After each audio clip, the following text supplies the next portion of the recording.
So Lansford, who has started a Kick Out Cancer Foundation here in Southern California, and for every field goal he makes, he donates money to the Kick Out Cancer Foundation, which he started in his name, will kick it off. He has certainly been one of the most consistent and under pressure, particularly, best kickers in football. Yeah, he loves the pressure. And, of course, interesting thing, I talked to Johnny Robinson on the field before the game, asked him if he'd rather kick or receive in this kind of a game. He said he'd much rather receive.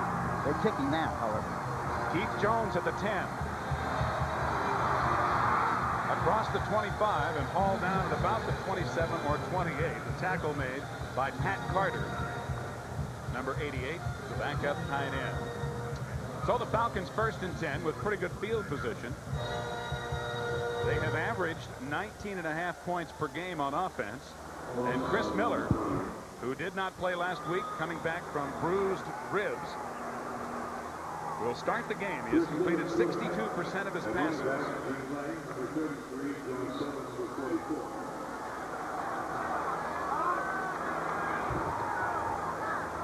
Falcons from their own 28.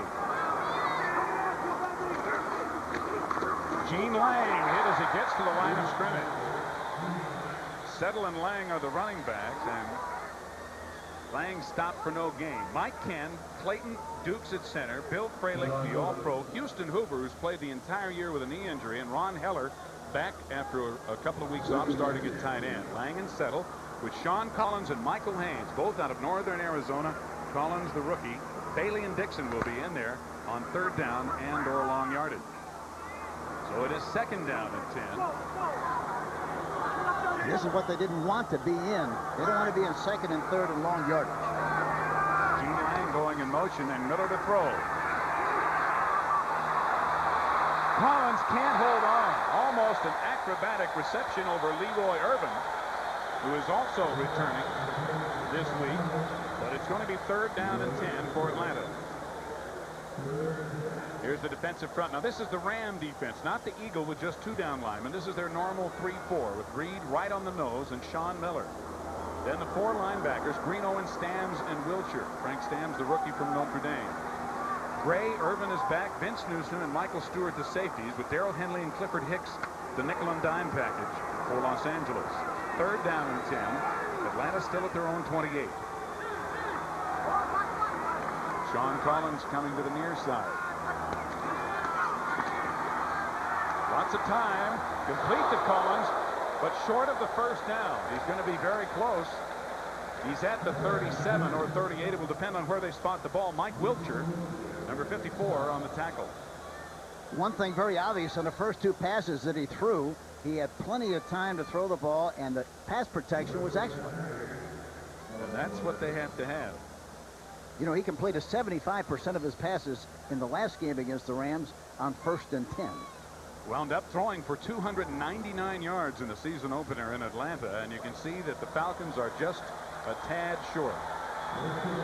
So it's 4th down and a foot, despite the effort by Collins, who was a tight end in college and enjoys catching the ball over the middle. He likes the contact. Scott Fulhag, averaging 40 yards a punt, is on. And dropping back the rookie Darrell Henley out of UCLA. He is number 1 in the NFL in punt returns. Deion Sanders is number 2.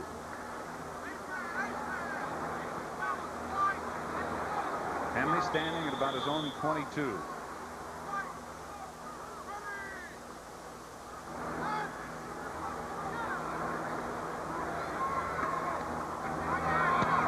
Fulhag unmolested, booms it out of there. Henley at the 11. May have outkicked the coverage. Henley run out of bounds at about the 31. So a good return. Keith Jones and John Settle, the running backs, knocked him out of bounds. A 51-yard punt and a 21-yard return. And Jim Everett, number 1 in the NFL in passing, and what a year he's having with the very veteran and good offensive line. Cox, Newberry, Smith, Slayton, and Slater. Damone Johnson starts at tight end. Buford McGee, the fullback, with Greg Bell, leading rusher in the backfield. Anderson and Ellard just outstanding at wide receiver. They allow to go right up on top here on the very first play of the game. Play action. That's what they're doing. And it's It's incomplete. It was intended for Henry Ellard. I think what they were trying to do, they were trying to get the ball down there deep, but he was faded, covered very, very well, so they had a safety valve coming underneath. That was Ellard, and but it wasn't thrown properly and falls incomplete. Yan Casillas and Ben Thomas is starting for Rick Bryan, who is on injured reserve now. Bruce Williams back after missing a couple of weeks. Jesse Tuggle, the strong man, and Tim Green at linebacker in the secondary for the Falcons. We'll show it to you in a minute. Second down and 10. Greg Bell across the 35 to about the 36. It'll be third down. Defensive backfield, Bobby Butler. Scott Case at the corners. Tim Gordon, the big hitter and free safety. Evan Cooper, and then Deion Sanders and Charles Dimry, the nickel and dime package. Sanders has been used primarily to this point on what they call the Falcon defense. And he is in there now with the nickel package. He is now the starting nickelback, so he's worked his way into the defense after joining the Falcons after his contract holdout at the beginning of the season. Complete. Flags go down as Pete Holohan is dragged down by Evan Cooper and Tim Gordon. The flag at the point of the tackle. So here's referee Pat Haggerty, who will give us the call. It was a gain of 12 on the pass to Pete Holohan and enough for a first down. But the flags are out. I couldn't tell. I couldn't tell whether they got a face mask or what happened on the play. Defensive pass interference, number 20. First down. Evan Cooper hit him too soon. That's what happened. But Holohan was able to make the reception. And Atlanta still plagued by penalties. One thing about Atlanta, you know, the way they play defensively, they're not going to get a lot of pass rushes, but they put a lot of pressure on you by the way they play defensively. They make you take the bus. You can't get over on top. You can't take the jet. They'll let you catch a ball in front, and they'll just bang you. And that's exactly what happened on that last play, except there was pass interference. Now on 1st and 10. Rams from their own 48. And it's complete to Flipper Anderson. Short gain of 4 or 5 yards, covered immediately by Scott Case. You're talking about how they play off the ball. You can see it here. They're playing about 10 yards deep, and so that invites you to throw the ball in front of the defensive back, in this particular case, Scott Case. Now, he's reading the quarterback initially, talking about Case, and after the second or third step, he thinks he knows where the ball is going to be thrown, and then he reacts to the thrown ball. That's exactly what he did that time and made the tackle as soon as he made the catch. Gain of 6, second down and 4 in Atlanta territory. Greg Bell blocked from Buford McGee, and Bell falls forward to the Atlanta 40 and should have enough for a Los Angeles first down.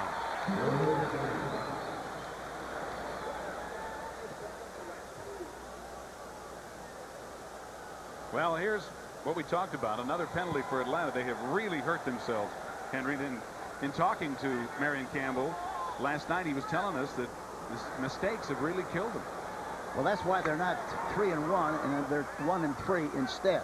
And the nice thing about that thing is the fact that they can do something about those mistakes. And I'm sure they will as the season progresses. Lots of time for Everett, and wide open is Henry Ellard. Scott Case wrestles him out of bounds at the 16 of Atlanta. And got help from Evan Cooper, but way too late. A 25-yard gain. And that's what they were talking about the other day, Hank, the hesitation and go. All right, watch him come down the field, and of course they settle. Talking about the defensive backs of the Atlanta Falcons. See, watch Case settle now. He's stopping, coming up, and then they stutter a little bit and go back to the outside. He turns his knees to the inside. Scott Case does, and at that particular moment, Ellard goes outside and makes the catch and is wide open. This is the 7th play of the drive as the Rams are now deep in Atlanta territory, and Bell on the sweep. And a fine play by Jesse Tuggle. Tuggle breaking through the string of blockers to bring down Greg Bell after a short gain.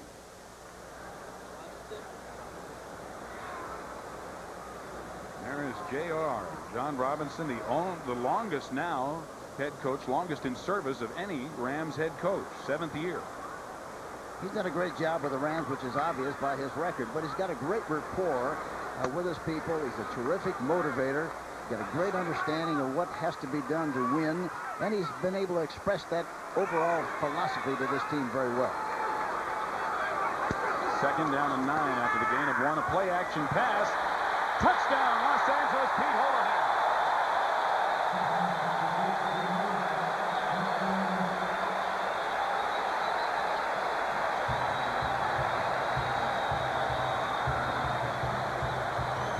The Rams take it right down the field to lead 6-0 on a 13-yard touchdown pass from Everett to Holohan.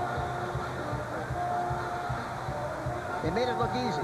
They really made it look easy, and the key, no pass rush whatsoever. None.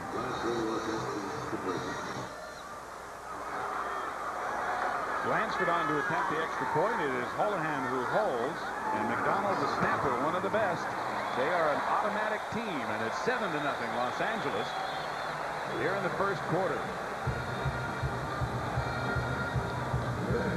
We get a look at Holohan. Damone Johnson's going out in the flat. But Holohan is down into the end zone right on the marker there. Leaps high, makes the catch, touchdown for the Los Angeles Rams. And they moved down the field on 8 plays in 3.5 minutes. And the key really was Thaxton was covering as a linebacker, covering the tight end man for man. And that's very difficult to do with a receiver like Holohan, number 81. Flipper Anderson with a little screen on his man. Garland Thaxton in his first year out of Wyoming. And Pete Holohan, the H-back, for the 13-yard touchdown. John Robinson telling us Friday this guy has the best hands of anybody he's ever seen. And Hank, he compared his hands to Fred Biletnikoff. I mean, those are great hands. Well, when you're winning like this, you compare people with a lot of other people who have been successful in the past. He's what they call a tweener. He's not fast enough to be a receiver, and he's not big enough to be a tight end. They call him a tweener. The H-back, as a result, he's perfect for that position because he occupies a position that is between those two positions, and he does a terrific job of running short patterns, a sure-handed guy, and he understands movement of the defensive backs. Moved into the end zone for a touchdown. We saw Deion Sanders 21, 38 Keith Jones back to receive Lansford's kickoff. Sanders at the 10. Jones with a block, but nobody there to block Pat Carter. And Carter again makes the special teams tackle along with Richard Brown. So the Falcons will start 1st and 10 at their own 21. Rams have been off to fast starts before. They're 4-0, of course, this year, and how will they finish up? But here you can see in '85 they were 7-0. Last year they were 4-0 as well. John Robinson's had them in the playoffs almost every year. Sometimes a fast start, however, Henry, is not a guarantee of a fast finish. Well, the important thing here is the key to the fast start this year compared to other years is the fact that Everett is really coming to his own, and he's really been the key. He's been super in the first 4 games that they played. Jones in motion and a fake to settle. Quick hitch pass out here to Michael Haynes, who can really run. Haynes cutting back against the grain and is dropped at the 30 for a gain of about 8 or 9. Doug Reed on the tackle. The tackle that time really came out and got a good block on the corner, which provided running room for Haynes, and he went up the field and made a nice gain on that screen pass. One thing I think we'll see a lot of are screen passes because Green and Wilshire are blitzing most of the time. As a result, it's a good way to throw screens because even though they're blitzing, they're still playing a lot of zone defenses. Haynes goes out, and backup tight end Garrett Wilkins, number 87, is in the game on 2nd down and 1. Settle looks to have the first down and might have had an opportunity to get more, but the hole closed quickly. Brent Baronez and Doug Reed combined to bring him down. Surprising that Settle didn't blow into the hole with a lot more authority than he did. He looked like he was kind of looking for a place to get into the hole, and in that situation, short guy, you just have to lower the shoulders and get in there and go into the pile and come out the other end. He did pick up the first down, so it's now 1st and 10. Right at their own 33. Rams leading 7-0 first quarter. Miller under pressure is sacked back at the 25. Kevin Green falling on it.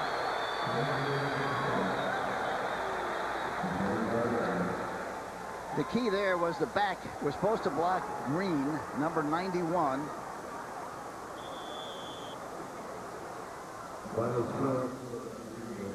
On the left side of the screen. Ready, there he is, number 91. I'm sorry, it's to our right. The defensive left linebacker, Green, came off the block of Lang, number 33, and made the sack on the quarterback. The sack man who leads Los Angeles now with 5. It is 2nd and 17. The ball now back at the 25, and whistle stopping play as timeout is called by the Falcons. 7 minutes and 52 seconds left to go in the first quarter. And Atlanta uses the first of their 3 first-half timeouts. 7-0 Los Angeles. Talking to Jim Hannafin before the game, the line coach of the Atlanta Falcons. There you see him. He just looked like he was going to get Miller's cup right on the left edge of the screen there. But he was talking about this great defense of the Rams and said they're very, very difficult to run against. But we ought to be able to throw the ball, and hopefully we'll pass block like we should. They couldn't do it that time. Kevin Green, who says he gets so worked up, so excited, and so feverishly chases quarterbacks that he often will drool. He gets so worked up, if you will. Told us a funny story about sacking Danny White back in 1985 when Danny White got a little wet in the process. We'll look at the right side of the screen again. 91. Watch him now. Here he comes, coming across there. Now watch the back try to block him. And he knocks the back to beyond the quarterback, which is Lang, and comes in and makes a sack. It's just typical of the kind of dexterity he has and the rushing ability he has. Ken Green, number 91. 2nd and 17. Miller under pressure gets it off to Keith Jones. And Jones with some nifty running is out across the 45 before Jerry Gray brings him down. He has a first down and a 22-yard gain for Atlanta. Caught him in a blitz that time, and Chris Miller was poised enough to know exactly where to go with the ball. One-on-one coverage. He got it to him right on the money. Great throw by Miller, and a good pickup by the offensive line and the backs of the Atlanta Falcons. One thing the Falcons have done is they have been able to come up with the big play. They've also had some key mistakes that have hurt them and turned out to be big plays for the other folks. Miller 3 of 4 is passing. And a missed exchange and the ball loose. But Atlanta retains possession. Well, we'd like to welcome those of you who watched the Philadelphia Eagles defeat the New York Giants in a thriller 21-19. This is Steve Zabriskie along with Hank Stram in Anaheim, where we are in the first quarter with just under 7 minutes to go. And Los Angeles drove 8 plays and ate up 3.5 minutes of the clock. Everett with a 13-yard pass to Pete Holohan. And it's 7-0 Los Angeles. Marion Campbell and the Falcons now with the football back. They have 2nd down and 12 at the 45 of Los Angeles, and Miller looks long.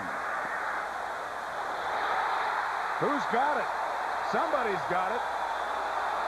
And they say the Falcons, Michael Haynes has it, and Jerry Gray says, I thought I had the ball. Jerry Gray vehemently arguing that he is the one who made the catch. But the officials, under the rule, are ruling that the tie in possession goes to the offense. It goes to the person who has possession of the ball, and once he has possession, you cannot take it away from him. That's the new rule this year, and that's exactly, evidently, what happened on this play. Going down the field, side by side, coverage is good.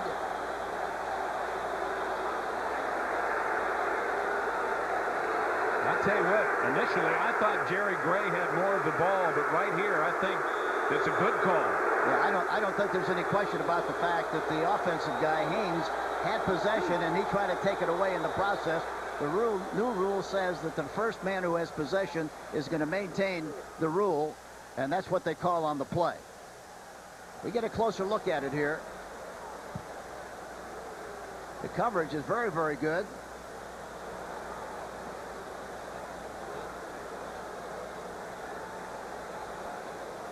Boy, that's a tough one, isn't it? I'll tell you what. That's as close to a tie as I think you're ever going to see right there. And Haynes Although it looked like Gray might have had the initial contact, you can see Michael Haynes using his legs even to try to wrestle that ball away. A timer. They're going to have to look at that. Reset the clock to 5, 4, 7. 5, 4, 7. They failed to start the game clock. And here is the replay booth. Grover Clemmer is the replay official. And they may be looking at that again. So while they check it out, we'll take timeout right after this with the Rams leading 7-0. This is the key play as the Falcons try to come back with the Rams leading 7-0. But I think really what happened, Steve, is that really Gray looked like he had more of the ball than Haynes did. But down as it was going down to the ground, it looked like Haynes reached into his right hand and pulled it out of there. And really, that ball should have belonged to the Rams. First down, goal at the 9.5. Miller lofting it. Sean Collins, touchdown. Sean Collins reaching over Leroy Irvin. And the Falcons come right back with a 9-yard touchdown pass of their own. In talking to the Falcons last night, Hank, it was very apparent they were going to try to exploit the gambling tendencies of Leroy Irvin.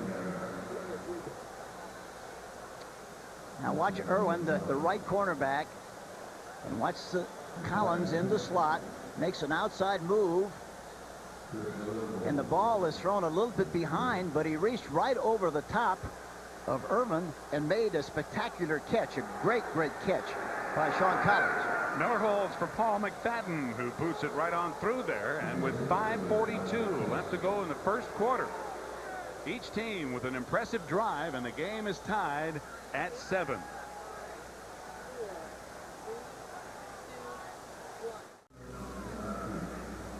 Sean Collins taking a sip, sitting on the bench. He is from the San Diego area.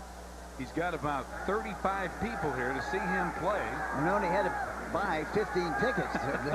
He's getting off pretty easy, isn't he? That's right. I'll tell you, he's a very, very interesting young man, and what an athlete. I mean, he just impressed everybody in the scouting combine. And here he is making great contributions as a rookie as the game is tied at 7, and McFadden boots it deep.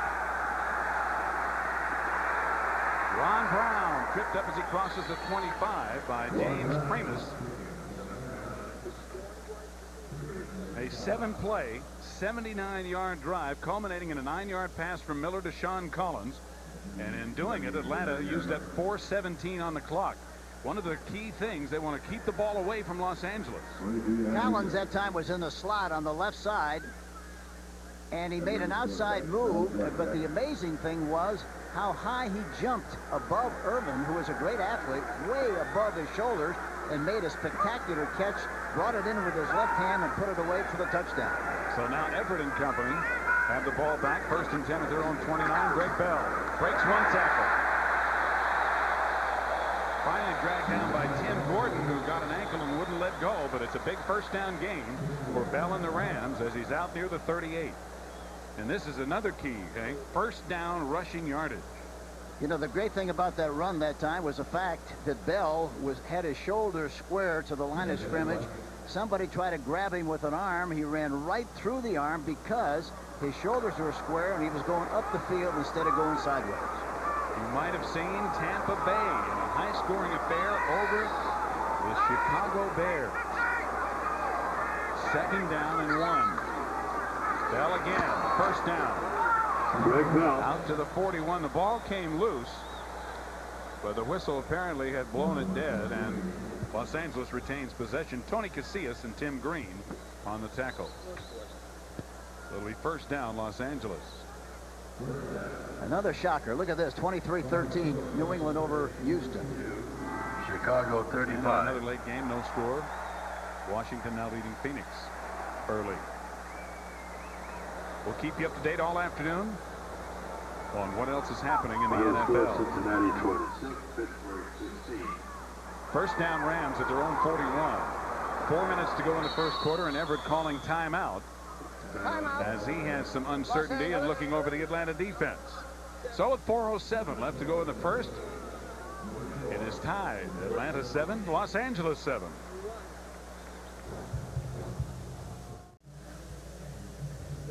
Each team has used one timeout here in the first quarter. Each has an impressive scoring drive, and the game is tied. The Swamp Fox, Marion Campbell, trying to keep his troops' head above water as they've fallen to 1 and 3. And John Robinson trying to keep the roll rolling as they have started 4-0. First and 10, Los Angeles at their own 41.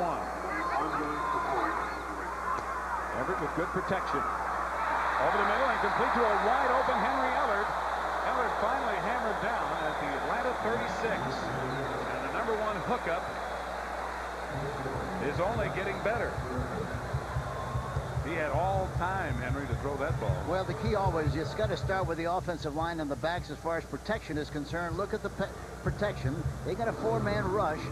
But look at, he stays in there nice and calm, is able to step and throw. And look at the middle area. Ellard is wide open in that zone. And he gets hit. Finally jumps forward for another 2 or 3 yards. But great execution on the play. But again, too much time for Everett to throw the football. Tell you what, he and Jerry Rice are having one of the all-time duels, both in the same division. Greg Bell on the pitch, breaking through the hole and down to the 31. Now let's go to New York for a news update on Florida University coach Galen Hall.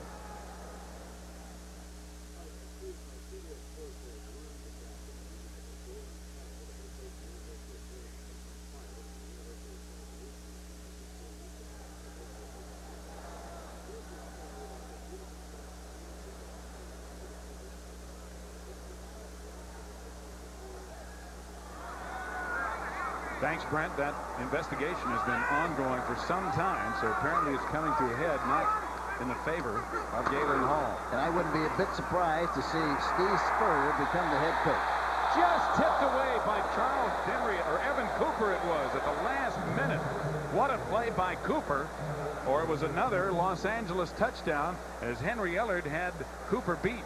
Cooper, that ball was up in the air a long time, and we've talked about this many, many times.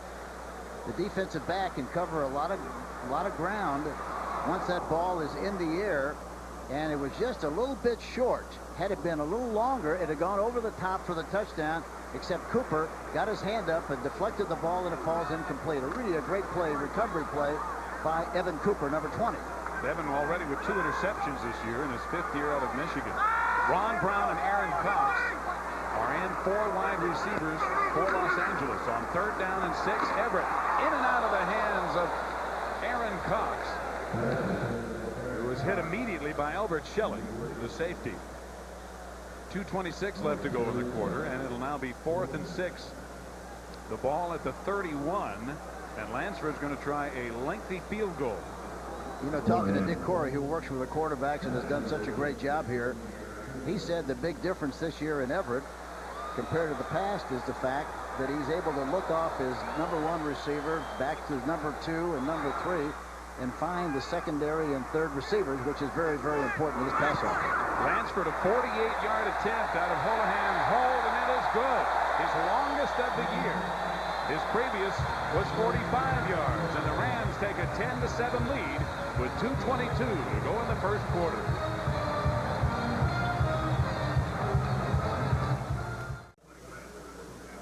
The Rams are out in front on a 48-yard field goal by Mike Lansford, who's now made 7 of 9 so far this year. And the 48-yarder is now his longest of the year. Deion Sanders, 21 to the right of your screen. Keith Jones, 38 to the left. They, of course, would like Deion to get his hands on the football and show us a little prime time here in the afternoon. Lansford's kick is high and short, and Keith Jones is going to take it to the 14. Nice spin move and another one. And fine return by Jones out to the 42 before Anthony Newman brings him down. Well, there's a myth surrounding Mike Macdonald. Mike Macdonald has been with John Robinson since his days at USC. He's been cut 3 times. He's still here snapping, and he supposedly can snap the ball, Hank, where the laces don't even have to be turned. Let's expose this myth. Yeah, that sounds good. Supposedly is a key word here. Holohan is the holder and does a good job with it, but he spins the ball in the process of bringing it down, so the laces are away. He had to go about a quarter turn, so that myth is exposed. McDonald's still one of the best snappers around. Miller flushed out of the pocket. Flag goes down. Miller, however, has not gone down. Now he goes out of bounds at about the 48. But a flag was thrown in the Atlanta backfield. Holding against the Falcons. Miller turned nothing into something, but it's going to be erased. But that's exactly what we talked about earlier in the telecast. They self-destruct. They get a good play, and then something happens, and the play is reversed. And in this particular case, of course, it's holding.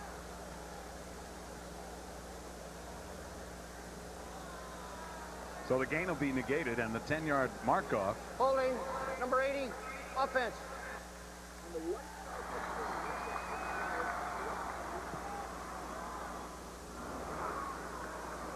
On the right side of our screen here, we see Eller. Look at the block. Look at the great push he's got on the Green gives him. But right there, he gives him the old hammerlock, grabs him with the left arm. It's a good tackle. Yep, and he got him down. Very obvious holding on the play. That's the first accepted penalty of the game, and it's 1st and 20. Atlanta now back at their own 32. And let's see a screen here.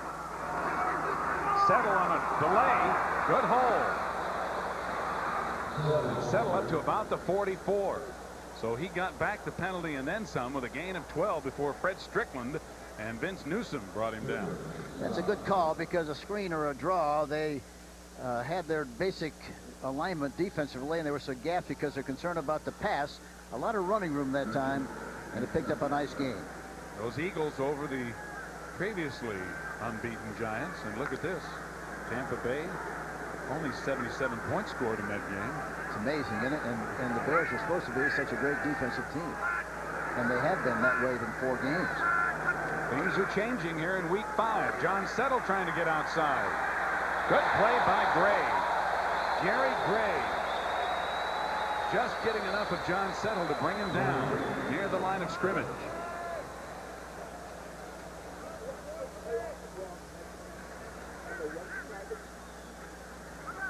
Gray now on the right side of our screen. Watch him play off the blocker. You see, he gets rid of the blocker, gets in a good position, and he starts the tackle up high by the thigh, slides right down to the foot, and makes the tackle. A great play really by Gray, because he was able to use his hands very well, come off the block and make the play. Just about 30 seconds remaining in the quarter. The Rams go to 5 defensive backs. Miller over the middle and completing it.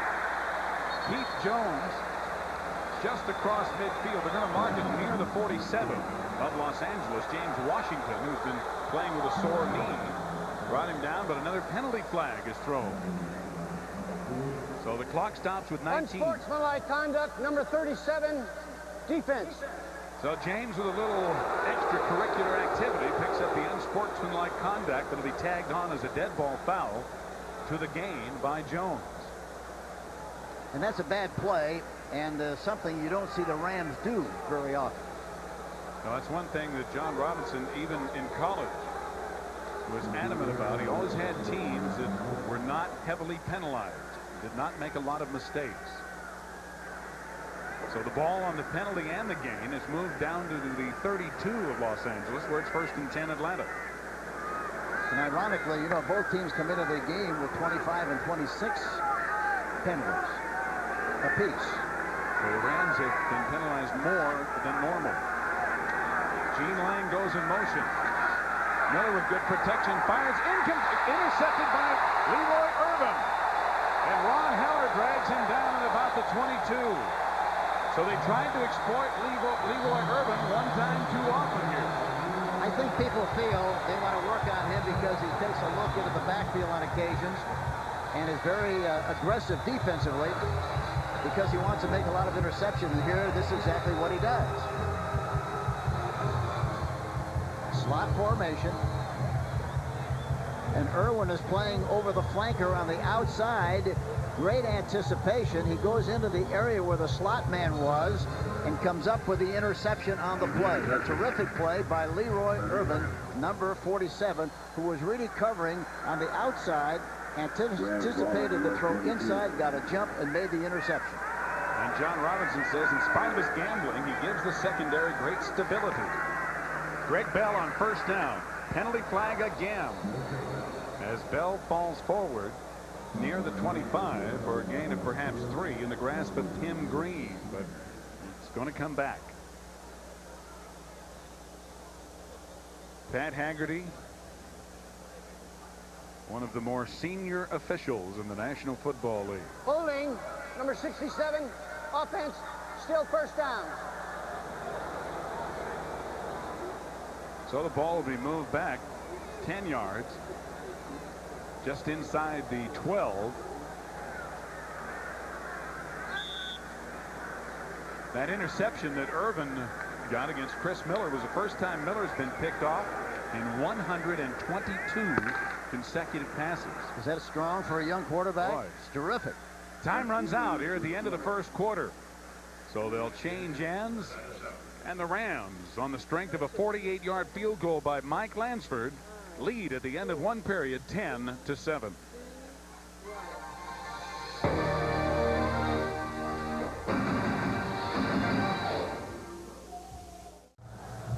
Starting the second quarter with the Los Angeles Rams leading the Atlanta Falcons by 3.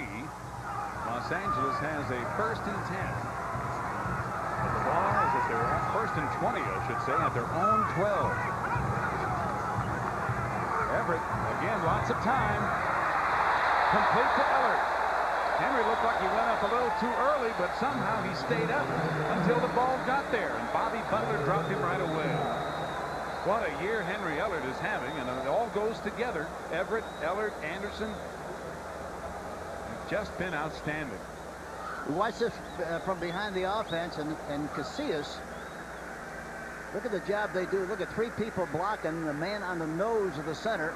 We want to make sure they get a good push on him and give the quarterback an opportunity to keep the defensive lineman on the line of scrimmage so that he can step and throw and follow through. Gain of 22, and here's Bell trying to run student body right, but he turns it into left. Everett out blocking.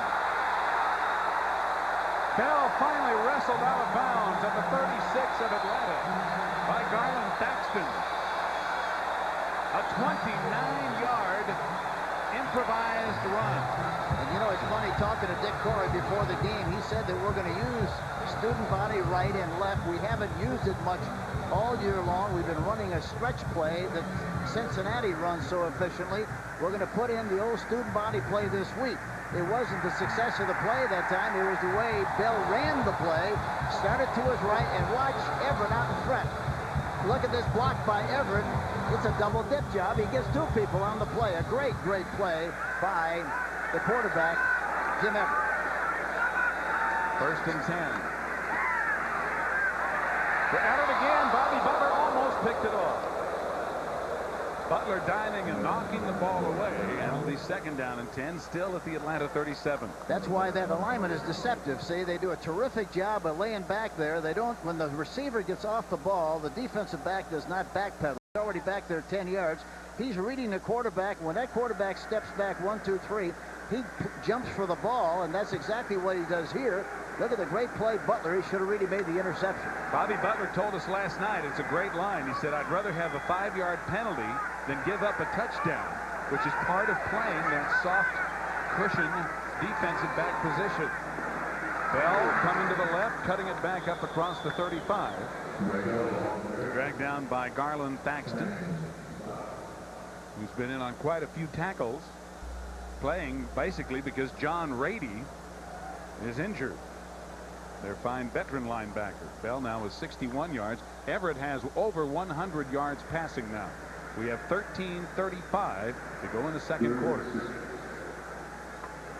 There you see Marion Campbell again. I think, you know, we've talked about this many times. He is one of the outstanding defensive coaches in the National Football League. He's got a strong philosophy, and he's strong enough mentally to exercise that philosophy when a lot of other teams are doing just the opposite of what he's doing. They're being more aggressive. Everett going long over the middle on third down. Flipper Anderson has it knocked away at the last second. Robert Moore with contact on Anderson, or it would have been another LA touchdown. I couldn't see, Steve, but I think in that situation, as soon as you make that kind of a catch, you've got to bring the ball down very quickly and bring it back into your side and get control of it. It didn't look like Anderson did that on that particular play, but we'll get another look at it perhaps and get a chance to see if that happened. Moore did a fantastic job of coming in from the free safety position and making the tackle and jarring the ball loose. Comes from the left side. There's the ball. There he is. Comes from the left side.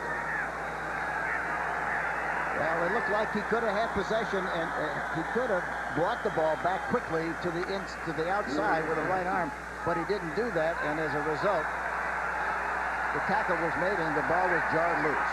The Rams have decided to go for it on 4th down and 6 at the Atlanta 33.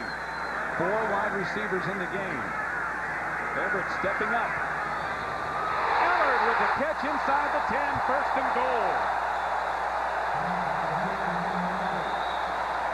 They got an outside rush that time. Outside rush, but they've rushed beyond the quarterback. And Everett just stepped up between the 2 outside rushers and made the completion to Ellard on the inside. But that was the keys to the success of the play. Now watch Everett go back into the pocket and watch the outside people coming on the outside. They go right by him, you see. Right by him. They were blocked beyond him. He steps up into the pocket.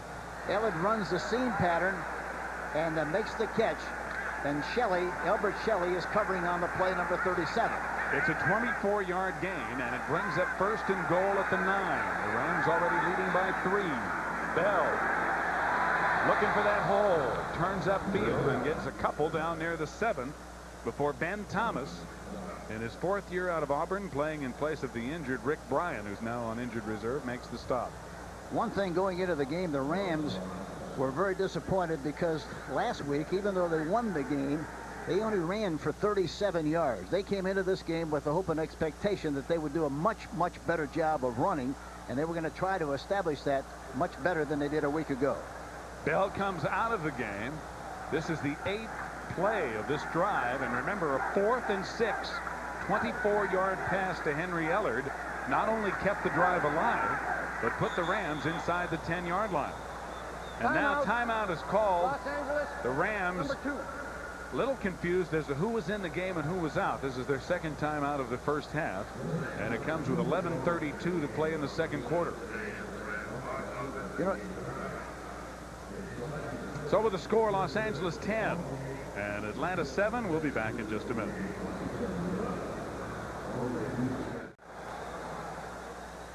The story of the game has been ball control, and it may wind up that the team that is driving last wins this game, as the long drives have resulted in points, and the Rams are marching on one right now. They lead 10-7.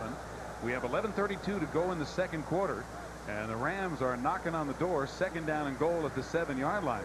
Coach, the things that we talked about are happening really for both teams. Yeah, they really are. And of course, I really think Atlanta has a lot of confidence in what they feel they can do. It's a question of whether they got the ball often enough here this afternoon to be able to do it. That's really going to be a situation that's going to be looked at very carefully. They wanted to keep the Los Angeles offense off the field. So far, they've not done that, and the Rams are driving. They had a 24-yard pass completion on 4th and 6 to keep the drive alive. 2nd and goal from the 7. Everett pulls up, throws, touchdown, Los Angeles. Yes. Robert Del Pino with a diving, falling catch over Andre Bruce for the Rams' 2nd touchdown. And again, the key to the success of that play was Everett.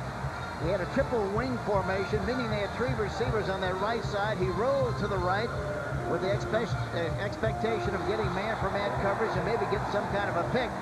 Then he starts, as he rolls out here, watch. Now watch, he's rolling to his right. Now he starts like he's going to run. Then he stops off, drops back, and throws the ball over the top, and Del Pino really makes a fantastic catch right over Andre Bruce, number 93. The old automatic from Mike Lansford, and the Rams have jumped out to a 10-point lead. They lead 17-7, and Everett has now thrown at least one touchdown pass in 10 regular season games.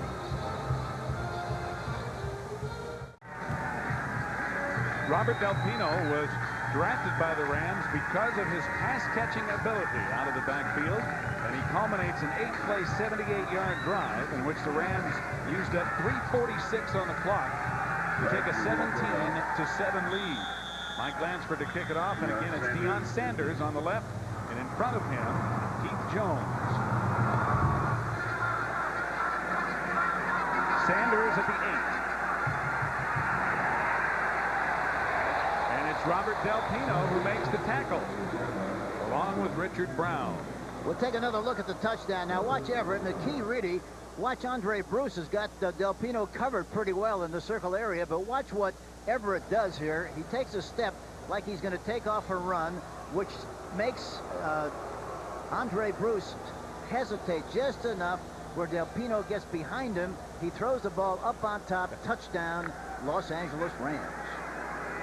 But that little subtle move was really the key. Now it's 1st and 10 Atlanta. They have it at their own 28 and they trail by 10. Keith Jones. Fine move by Jones as he cut back and got 3 or 4 extra yards out to the 30 after the initial contact. Vince Newsom and Frank Stams bring him down. Stams playing with a very badly bruised left thigh. Again, the Eagles over the Giants. Cincinnati beating Pittsburgh, Miami over Cleveland in overtime, and Tampa Bay, man, over Chicago. Minnesota beat Detroit.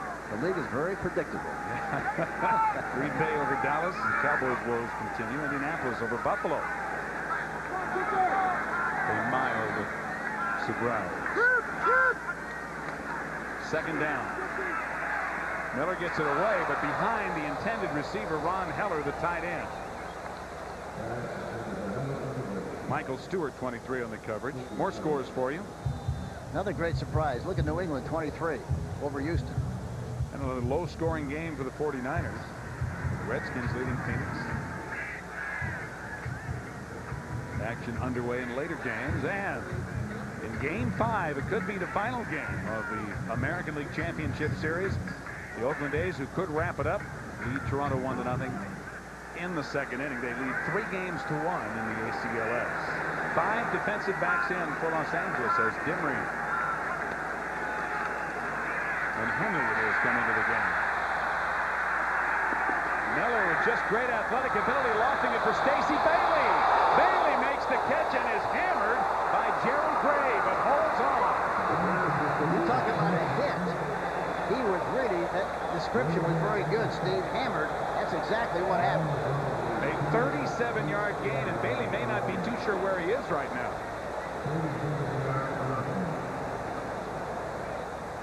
Watch the bottom of the screen here. He stops, throws over the top, and look at Gray. Boy, what a shot. Boy, defensive backs live for opportunities like that. But what a hold on to the ball by Stacey Bailey. Watch Green putting pressure on him on the outside. There you see him. So as a result, he escapes to the inside of Green and has enough composure. He starts to run, and then all of a sudden he stops and throws the ball over the top to Bailey. And then Gray really gave him a shot. Well, not without good reason, Stacey Bailey's coming out of the game. Well, it's like in a boxing match where the referee goes over, what's your name, what day is it, where are we? I mean, you've got to ask some serious questions. It looked like Tyson hit him on that shot. Ron Heller driven out of bounds by Kevin Green. A short gain to the 29. Heller back in action after missing 2 games with ankle problems. And Kevin, the military man, his dad was in the military. We asked him the other day at practice what he'd be doing if he wasn't a football player. He said, I'd be in the Army Airborne Rangers right now. And he plays football just like that. And slopping all over people as drooling. Slobbing all over people as he's coming down. Drooling as he goes. He is one intense guy. 2nd down, 6. Settle. picking a hole, getting down near the 25, and it'll be short of the first down. Mike Wilcher on the tackle. We're in Anaheim, California on just a gorgeous day. 9 and 11 seconds left to go in the second quarter. Hank Stram and Steve Zabriskie with you. And the story of this game is John Settle was shaken up and may have injured a knee or an ankle and goes off. Has been ball possession and control, Hank. Drive after drive, first one way and then the other. Well, I tell you, the Rams and the people in the National Football League have a lot of respect for this young Atlanta Falcon team. And Johnny Robinson said, I'm glad we're playing them this early, and I'm glad this is the last time we see them because they're going to get better and better and better as they go along. And I think he's right. They are moving the football well, and Keith Jones has it, almost runs out of the tackle, and gets inside the 10-yard line. Jerry Gray was able to just trip him up as he split the defenders. It's a gain of 15 and a big third down play for the Falcons as they have a first down just inside the 10. That's a play action. He fakes inside to try to hold people. Play action, and then he rolls to his right, and he sees the receiver open. Jones open on the right side, gets it to him perfectly right at the numbers so he can catch the ball and get up the field, and he makes a nice gain on the play. Great play by Chris Miller and also Jones. First down and goal into the end zone. Incomplete. Intended for Keith Jones and knocked away as Kevin Green and Jerry Gray both had him covered. And Green, who is known for his rushing and sacking, showed he could also cover on the pass coverage of a running back. That's the responsibility he has. Sometimes he's blitzing, and other times he's got the talent to go back and cover on passes. Look at him in the end zone here, making a play. Green, number 91. Terrific play by Kevin Green, number 91. He's got a group of fans here today in the stands that have signs they hold up, and they call themselves Gang Green.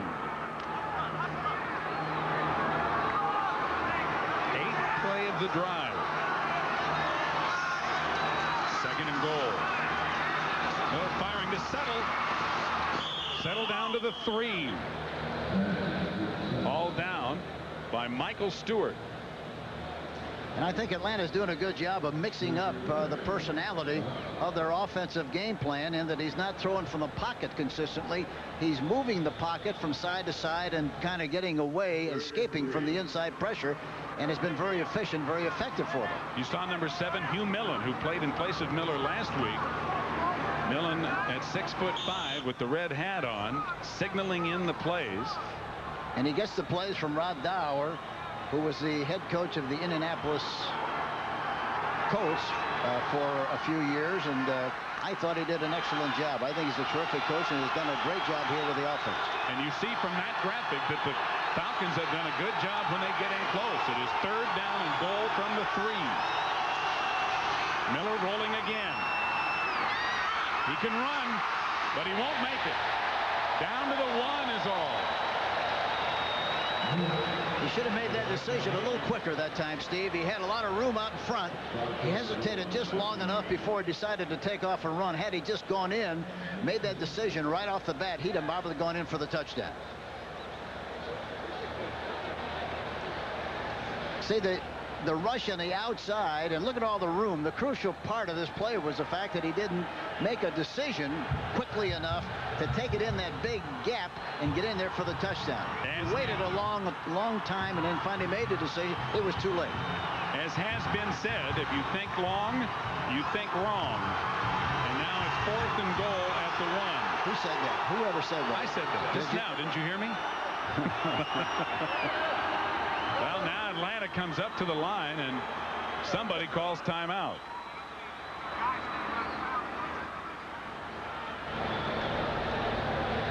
Six minutes and 20 seconds to go in the first half. Atlanta threatening on the 1-yard line, down by 10.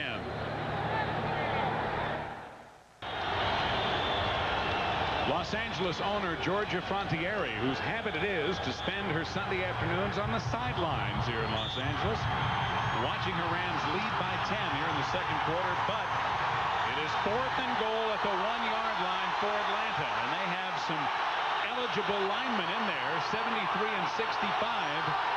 Ralph Norwood and Guy Bingham, but they give it to Settle. Does he make it?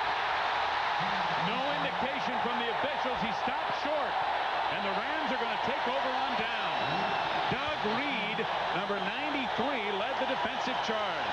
And again, you know, I think Settle hurt his leg earlier in the game. He's playing with a sore leg. He didn't really bust in there as aggressively as I've seen him run in this particular kind of a situation. 93 Reed, watch him come off the ball. Look at Green warding off the block of the back. But Settle really doesn't really blow in there like he normally does, and I don't know whether that's because he might be bothered by a bad knee. I don't know, or a bad leg.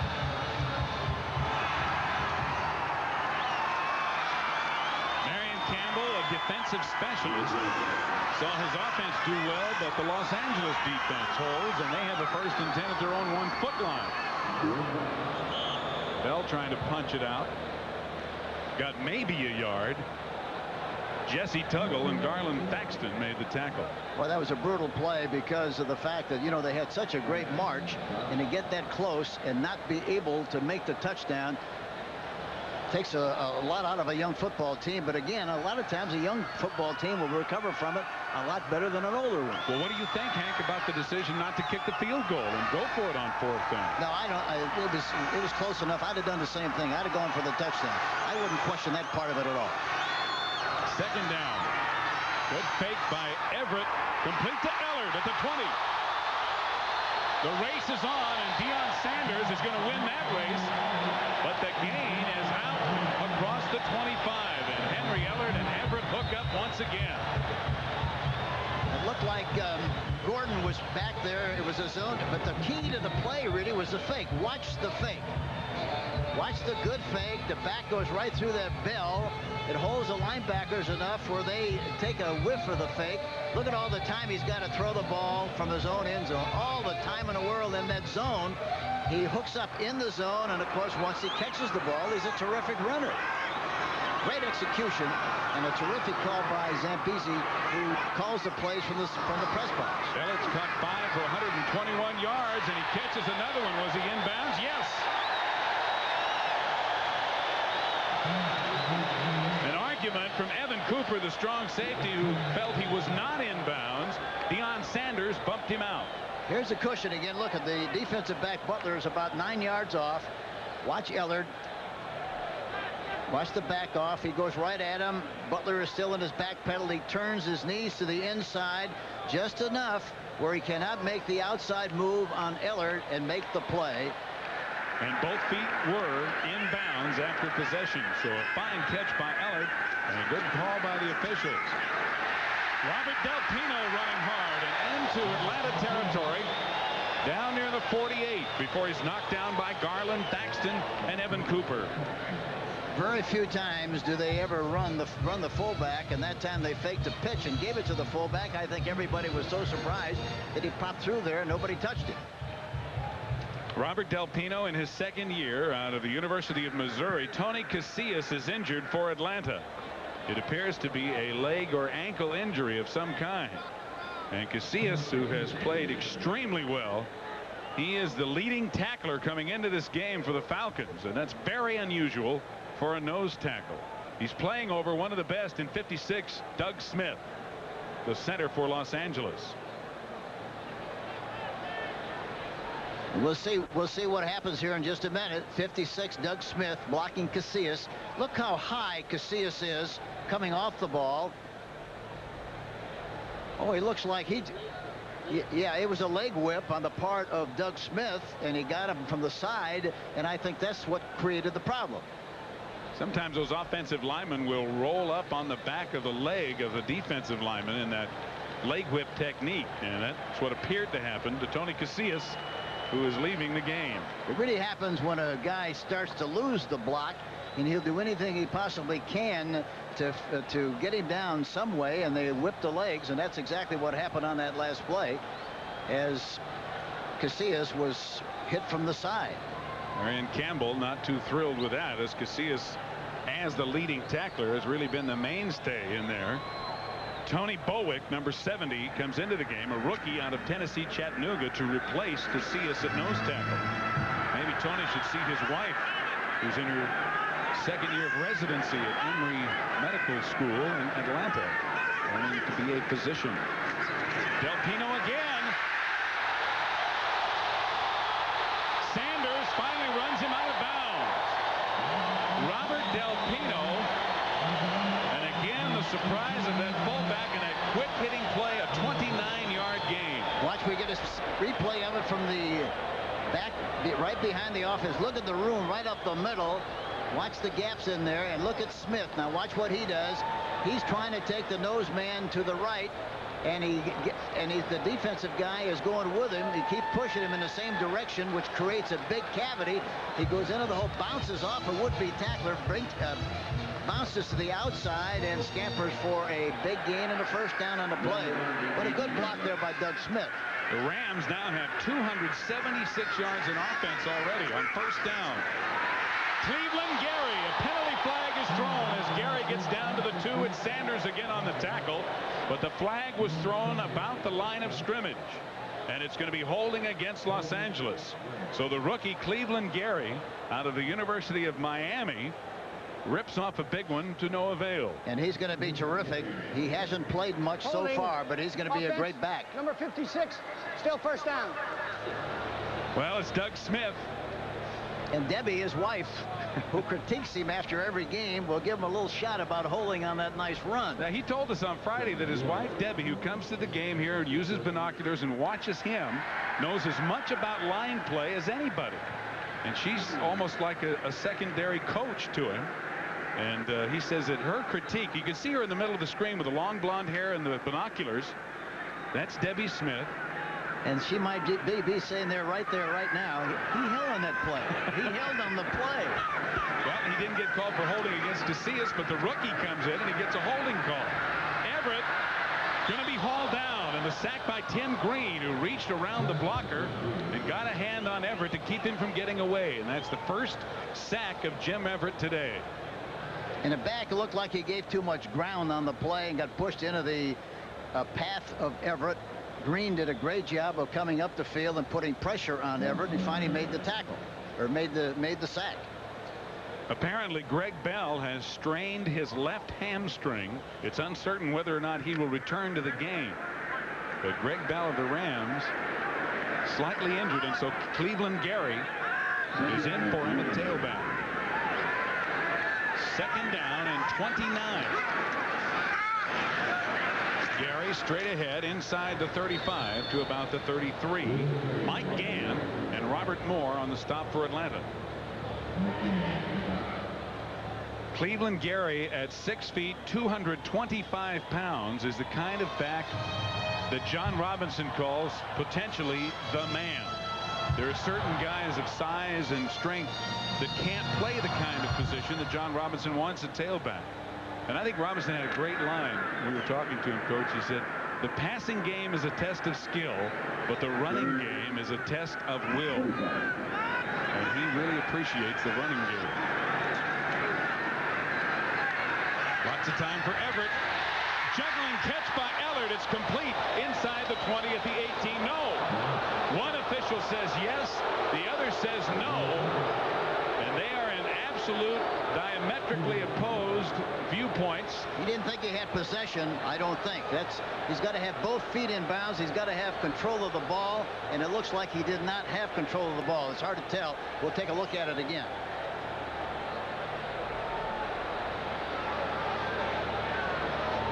He has control there, it appears.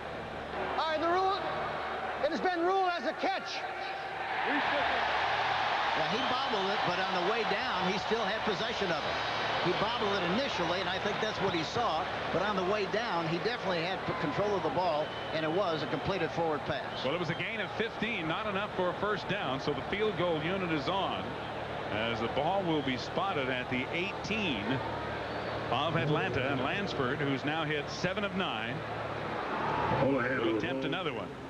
Here's the unit, Mike McDonald, doing the snapping, and he is the best around. Pete Holohan One of the great pairs of hands around out of Notre Dame, and then Lansford. They are just almost automatic.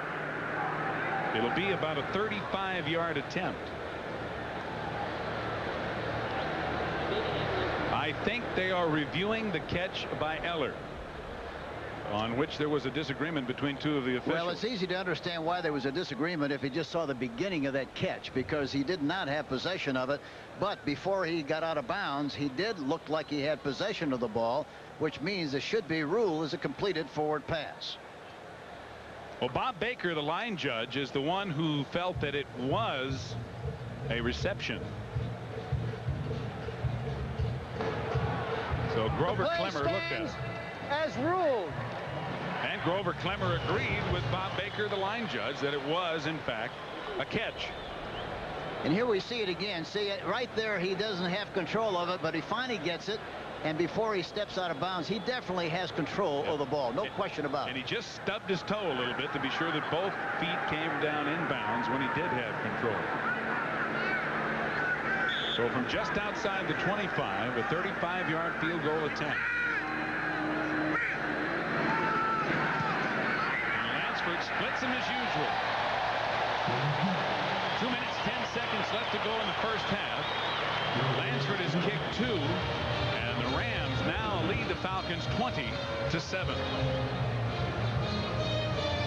So far, Hank, as you mentioned in the opening of the telecast, the Atlanta Falcons are doing half of what they needed to do. Next Saturday, it's the tradition and pageantry of the Southeastern Conference. Reggie Slack will lead number 11 Auburn against Tommy Hudson and the LSU Tigers next Saturday, beginning at 2:30 Eastern. College football right here on CBS. One of the things that Marion Campbell talked to us about last night was keeping Los Angeles off the field offensively. The Falcons have done a good job of moving the football, and the Rams have had problems defensively, but so far they just haven't been able to stop this Ram attack. Well, the big difference we talked about a little bit, we don't want to dwell on it too much, but I think the big difference in this Ram team from the past is the fact that in the past they played extremely good defensively, but they always kept the quarterback from being able to lose the game. Now Everett is doing fantastically well, and that's the difference. And you can see that 3 of the 4 drives are near 70 yards or better of the possessions that the Rams have had their first 4. So Mike Lansford will kick it off. I think I could handle that barefoot this time of year, but come December, I don't know. Deion Sanders and Keith Jones in front of him. I guarantee you, the way he's kicking, they will not make any suggestions. That's right. If it ain't broke, don't even think about fixing it. Very short kick. James Primus across the 35 to about the 38 in the grasp of George Bethune, a rookie linebacker out of Alabama. Now the Falcons, who have moved the ball well, Hank, 2 minutes and 2 seconds to go in the half. They need a score right here, and they need to eat up all of that 202 if they can. Yeah, it's very important for them to make something happen. You know, having the opportunity on the 1-yard line or less than that, not going in for the touchdown. They have to come back and make something happen and get some points on the board on this drive before they go in at halftime. From their own 38, 1st and 10. And it's complete. George Thomas with the reception, and Jerry Gray covers him, and now the clock stops for the 2-minute warning. So the Falcons will have 1:56 to try to do something when we return.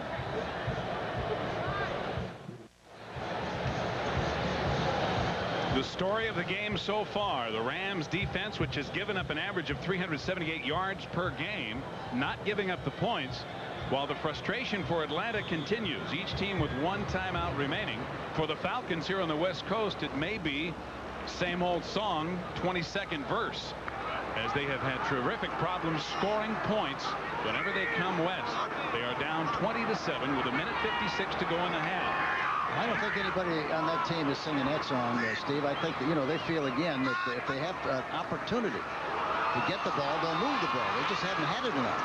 They have moved it every time they've had it, and John Settle moves it down to the 40 of Los Angeles on the draw. Clock running with 1:45. Fred Strickland on the tackle, and the Falcons go without a huddle. They got stopped on the 1-yard line, and Marion Campbell told us when they get close they have got to punch it in or at least get 3. Miller firing and almost intercepted. Diving for the ball was Anthony Newman.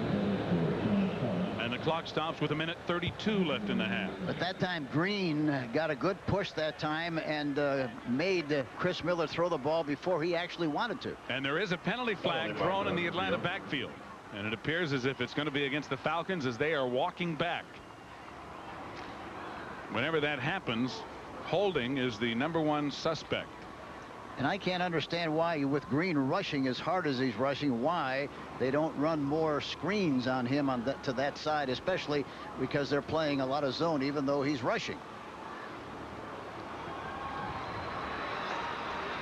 The officials with a rather lengthy conference. And Pat Haggerty will tell us about it. Hold, number 69, offense. Houston Hoover called for holding, and a reminder, moments away at halftime, the NFL Today with Brent Nerve. They'll have all the scores and highlights as well as the latest information for you from around the league. So stay with us for the NFL Today at halftime coming up shortly. 1:32 to go in the half. 20-7 Atlanta leads, and now after the penalty, which moves the ball back to midfield, it is going to be 2nd down and 11. But more importantly, 50 yards away from the goal for the Falcons. Well, they've got plenty of time to make something happen before the half.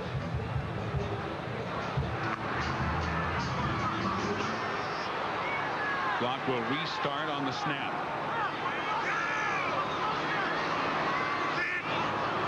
Slot formation. Collins in the slot, staying in the block. And the pass incomplete over the middle. Knocked away by Jerry Gray. It was intended for Gene Lang. 1:27 to go in the half. You know, the nice thing about what the Rams are doing defensively, they start with their Ram defense, which is their 3-4, but they can go from that 3-4 without making substitutions into their Eagle defense or into their Hawk defense, and it really puts a lot of pressure on the offense and especially the quarterback because of the great variety of things they can do. You saw the graphic that Atlanta is 3 of 5 in 3rd down conversions. They want to get at least a 1st down here to keep the drive going, and it's incomplete. George Thomas caught the ball, but he was out of bounds at the 30 of Los Angeles. 1:20 left to go in the half, and it's going to be 4th down and 11.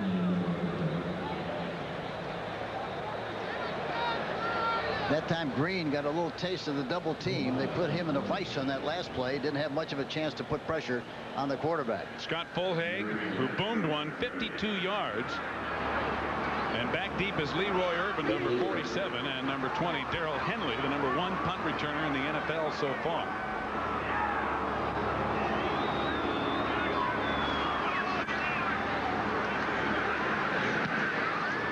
Another very high kick, and Henley's calling for the fair catch, taking it at about the 15, and there is 1:13 now remaining in the 1st half. A 35-yard punt by Fulhag with no return. You know, a lot of people wonder why in that situation, why wouldn't you try to kick the ball out of bounds? The reason you don't want to kick it out of bounds is because you take the defensive back or the deep back off the hook. He can't make a mistake if you kick it out of bounds. You want him to have the opportunity to make a mistake and maybe fumble the ball so you have a chance to recover the ball and maybe go in it before halftime on a shorter field. And that's why teams are not really kicking the ball out of bounds. They're making the guy catch the ball. And Fulhag, an excellent punter, hung one up there that had to be caught. So Everett now with 1:13 and a 13-point lead. We'll see what the Rams do. They have 4 wide receivers in the game. And they give the ball to Cleveland Gary. And Gary picks up 4 or 5 is all, tripped up by Elbert Shelley, the safety. And the clock continuing to run. And the Rams going without a huddle as Gary comes out of the game. I like to see that. They're not going to sit on it. They're going to try to get up the field and make something happen again. Everett firing low and incomplete. Bobby Butler diving for the ball. It was intended for Willie Flipper Anderson. Each team with 1 timeout remaining, and the clock stopping on the incompletion with 49 seconds left in the half. Brent Nerve standing by with scores, highlights, and all kinds of good stuff for you.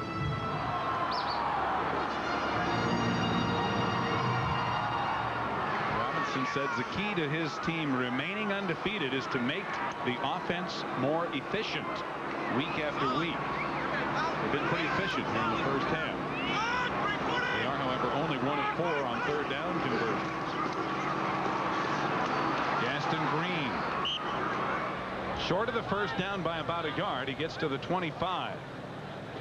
And that's the first time they've run that counter gap play with the left guard and the left tackle pulling to the right. Clock running with 30 seconds to go in the half. It's 4th down and about a half a yard to go.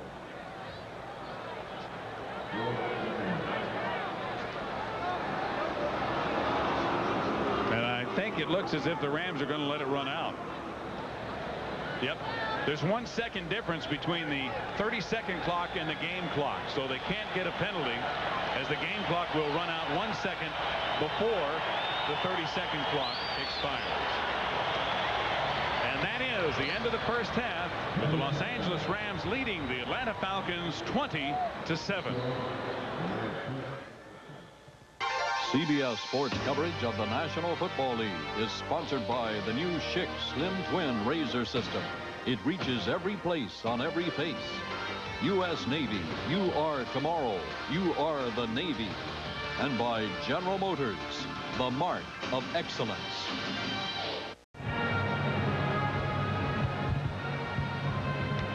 Steve Zabriskie and Hank Stram. We're back with you here on CBS in Anaheim, California, where the Los Angeles Rams lead the Atlanta Falcons 20-7.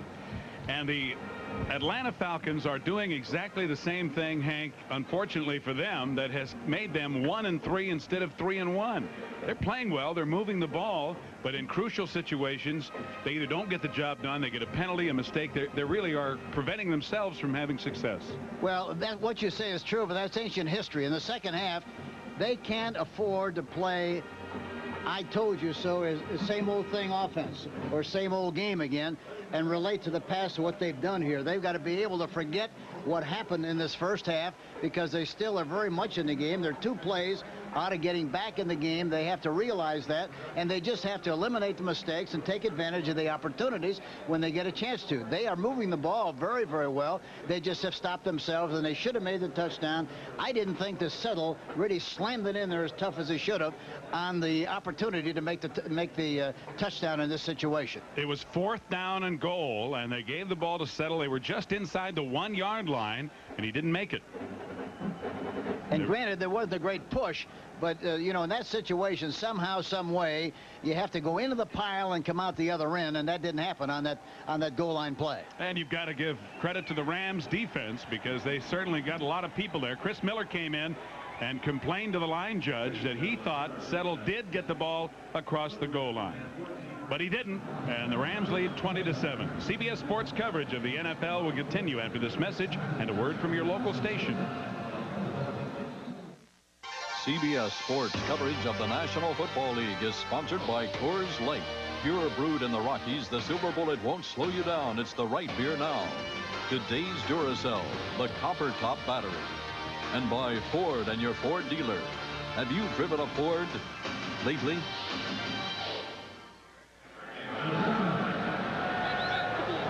Another boringly beautiful day in paradise as they are surfing on the beach. And Jim Everett and the Rams, I guess you could say, surfs up in Anaheim Stadium. 188 yards passing and 2 touchdowns in the first half. He hasn't thrown many. He has completed, however, the majority, but they have, for the most part, been long ones, as the Rams offense has been clicking. They lead 20-7 as we get ready to start the second half. And the Rams, talking about clicking, they're averaging 9 points, 9 yards on every play. Is that amazing? 9 yards per play. They now have 296 yards. They came into this game averaging 385 yards a game. So they are well above their average for a half. And Atlanta's not that bad. They're averaging 6.1 per play. Ron Brown takes McFadden's kickoff at the 5, and he's got a hole. McFadden misses him. Can Sanders catch him? Yes.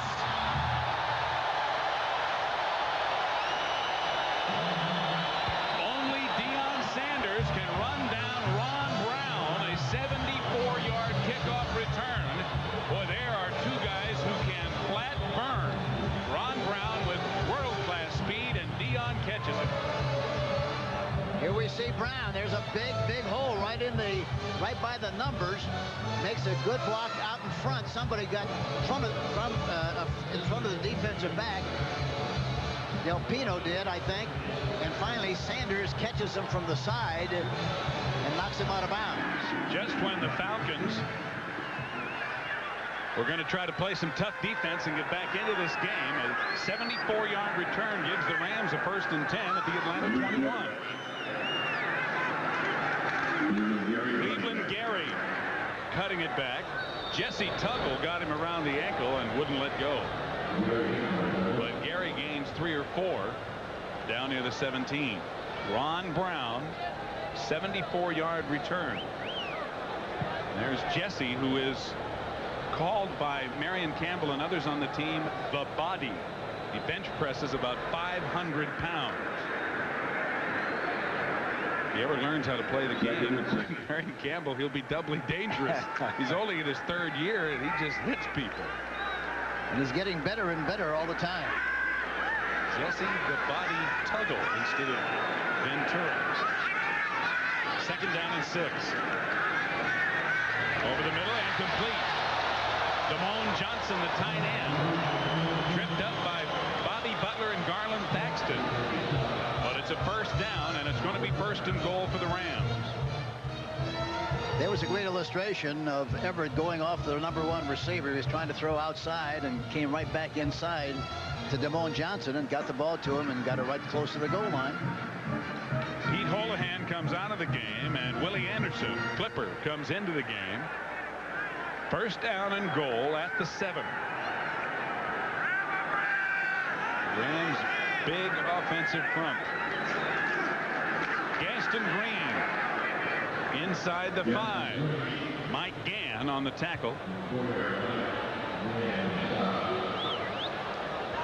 Gaston Green in his 2nd year out of UCLA, not the typical John Robinson tailback. He's 5'11", 190 pounds. Not the kind of guy, Hank, that could take that 25 carries a game pounding in there. Well, with situation substitution, he's going to have to be the kind of a back that's going to play his share of plays, maybe 10, 12 plays a game. But he's got the great capacity to gin or go all the way anytime he gets his hands on the football, and that's one thing they do like about it. And he's in there because Greg Bell injured his hamstring in the 1st half and will not return. Andre Bruce drives Jim Everett into the turf back around the 12-yard line. He just ran over Gaston Green as if he wasn't there. Yeah, he was blitzing on the play. Green was supposed to block him on the play. Coming in over the right side. Here you see him right here. Pushes Green right back and away and then pounces right on Everett. No chance whatsoever. Everett had his back to the play. Never saw him coming. Here you see him. He pushes him beyond the quarterback, comes inside, and gives him the old shot in the back. And is he happy about it? He's out of there now. That's the 2nd sack of Everett by Atlanta. Green, the ball carrier, trying to cut back to the 10, and that's all. And a bunch of white shirts throwing back again. Tim Green, number 99, leading the charge.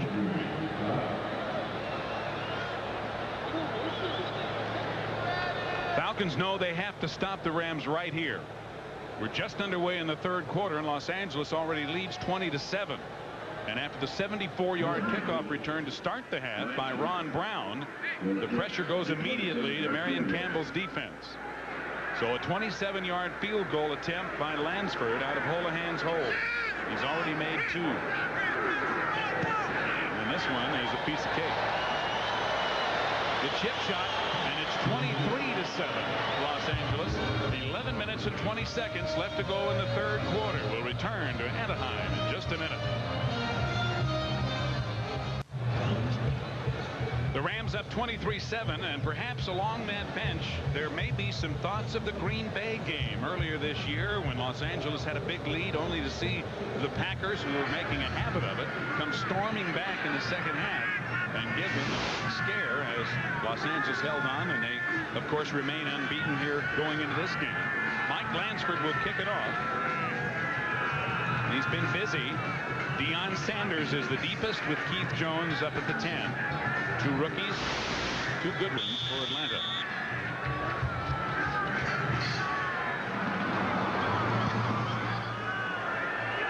Ashford drives it to the 10. Sanders takes it there.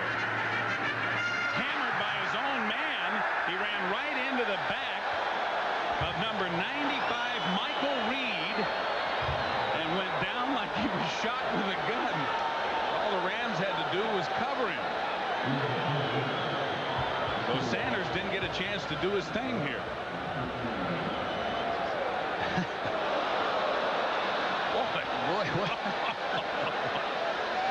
I mean, he went down like a rock. Michael Reed weighs about 240 pounds.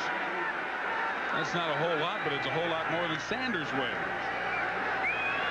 This is the worst field position today for Atlanta. As you look at the Rams scoring drive, they ate up another 3:40 on the clock. Miller's 11 of 17 for 177 yards. Complete to Gene Lang. And Lang down at the 41 on a big first down gain. Vince Newsom on the tackle. Let's go to New York and Brent Musburger first. Steve Lang was very close to being out of bounds on that play. All right, New Orleans had moved ahead 17-3, and then you know who came back. Joe Montana, 60 yards. Hang on, Jerry. Don't bobble it, baby. All right, 17-10. Back to Steve. Thanks, Brent. Those 49ers always make it exciting. They're doing it again. Here, the Rams beat them last week, lead 23-7 with 11:03 to go. And Gene Lang did stay in bounds and moved it out to the 36, or did not rather stay in bounds, as they mark it at the 36 where he went out. Miller with lots of time on first down. And he completes it at midfield to Sean Collins, and Mel Owens makes the tackle. Sean Collins has been relatively quiet. He picks up a 15-yard gain for a first down here. And the protection is good, and of course here again it's so important. Collins is anchored on the right side. Look at, he's looking, and he is able to escape, and that's the important thing. He gets out of the pocket, comes back to Collins in the middle area, and the big play on the play. But I think the big thing that we're seeing here, Chris Miller, for a young quarterback, he is exercising good patience, and that's what he has to do on this drive. Collins now split to the left on 1st and 10 from the Rams 49. Complete to the tight end Heller, who has a first down. Heller down to about the 37 in the grasp of Fred Strickland. A 13-yard gain and another Atlanta first down. And again, Hank, the Falcons moving the football with a good drive. Well, they're moving the chains, and that's very, very important. Because again, exercising patience. We saw New Orleans leading the 49ers. Brent had the update for us. 17-10 New Orleans. New Orleans has led the last 2 weeks and then wound up losing both games. Oakland now leading Toronto 2-0 in the 5th in the American League Championship Series. Miller on first down today has completed 6 of 7 passes. Going on first down again and completing it. Floyd Dixon hit right away by Leroy Irvin. And it'll be a gain of about 6 or 7, short of the first down, right at the 30-yard line of Los Angeles. You know, the amazing thing about it is that, of course, they're playing defense now, but the Rams have scored on 5 of 6 of their possessions, and that's really been the difference. They have marched that ball right down the field. John Robinson's feeling is that success creates a belief system on his team that perpetuates itself, and they're trying to keep their undefeated roll going. Atlanta moving, however. Complete to John Settle. And Settle close to the first down as Anthony Newman tried to prevent him from getting to the yard marker. And we'll see how they mark it and whether or not it is a first down. You know, as you watch John Settle, you watch him bounce around and get a chance to look at him walk. It looks like he's walking with a little limp on occasions, although now he's walking pretty well. Well, he certainly ran well last year. 1,212 yards, becoming the first free agent to rush for over 1,000 yards in the NFL. The Falcons have not been able to get that running game going this year. Well, this is very, very important for them. They must score on this drive. Settle did get the first down at the 26 of Los Angeles. Miller pumping, throwing long, and completing it Dixon sliding down at the 1. Had the ball not been underthrown, he had a touchdown, but it's going to be 1st and goal, a gain of 25, and again it was Leroy Irvin that they exploited. Yeah, again, he loves the intercept plays. Watch him now. Watch Irvin, number 47. Look at, see him come up with a slight move. He runs right by him on the outside. Had he thrown it way out in front, it'd have been a touchdown, but he had enough composure to make sure that he catches the ball first. And here's Miller's reaction, and he's upset with himself. Even though it's a 25-yard gain, 1st and goal at the 1, he knew that he had a touchdown. Guy Bingham, 65, Ralph Norwood, 73, are in there as eligible receivers on 1st and goal. Settle loses 2. Mike Wilcher with great penetration. Frank Stamms and Kevin Green all there. And it's back to the 3 where it'll be 2nd and goal. Johnny Robinson lit up like a Christmas tree yesterday when we talked about Stamms, didn't he? He loves this kid. He thinks he's going to be a great player, and if nothing happens to him, he thinks he's going to play for 10 or 12 years. Well, that's what he said. He said, this guy's a big-time player. The quote from John, you rarely hear this from a coach, I love this guy. Falcons have been here before and didn't score. It's 2nd and goal from the 3. Keith Jones, touchdown. Great second effort by Jones, and Stamms was the one who hit him. But Keith Jones would not be denied, and the Falcons push it in to make it 23-13 Los Angeles with the extra point to come. Great effort on the part of Jones. And look at the good blocking up in front. A good push by the tight end, and they get the ball in the end zone for the touchdown. Really a good push on the left side of the offensive line, and also with a tight end.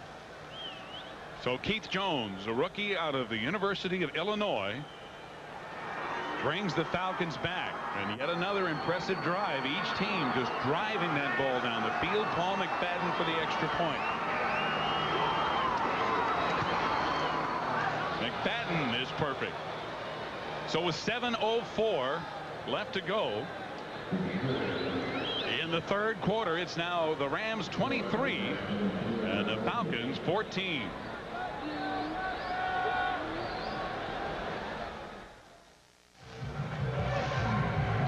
The Rams now trail by only 9 thanks to a great effort by Keith Jones, number 38. A great second effort to put Falcons back.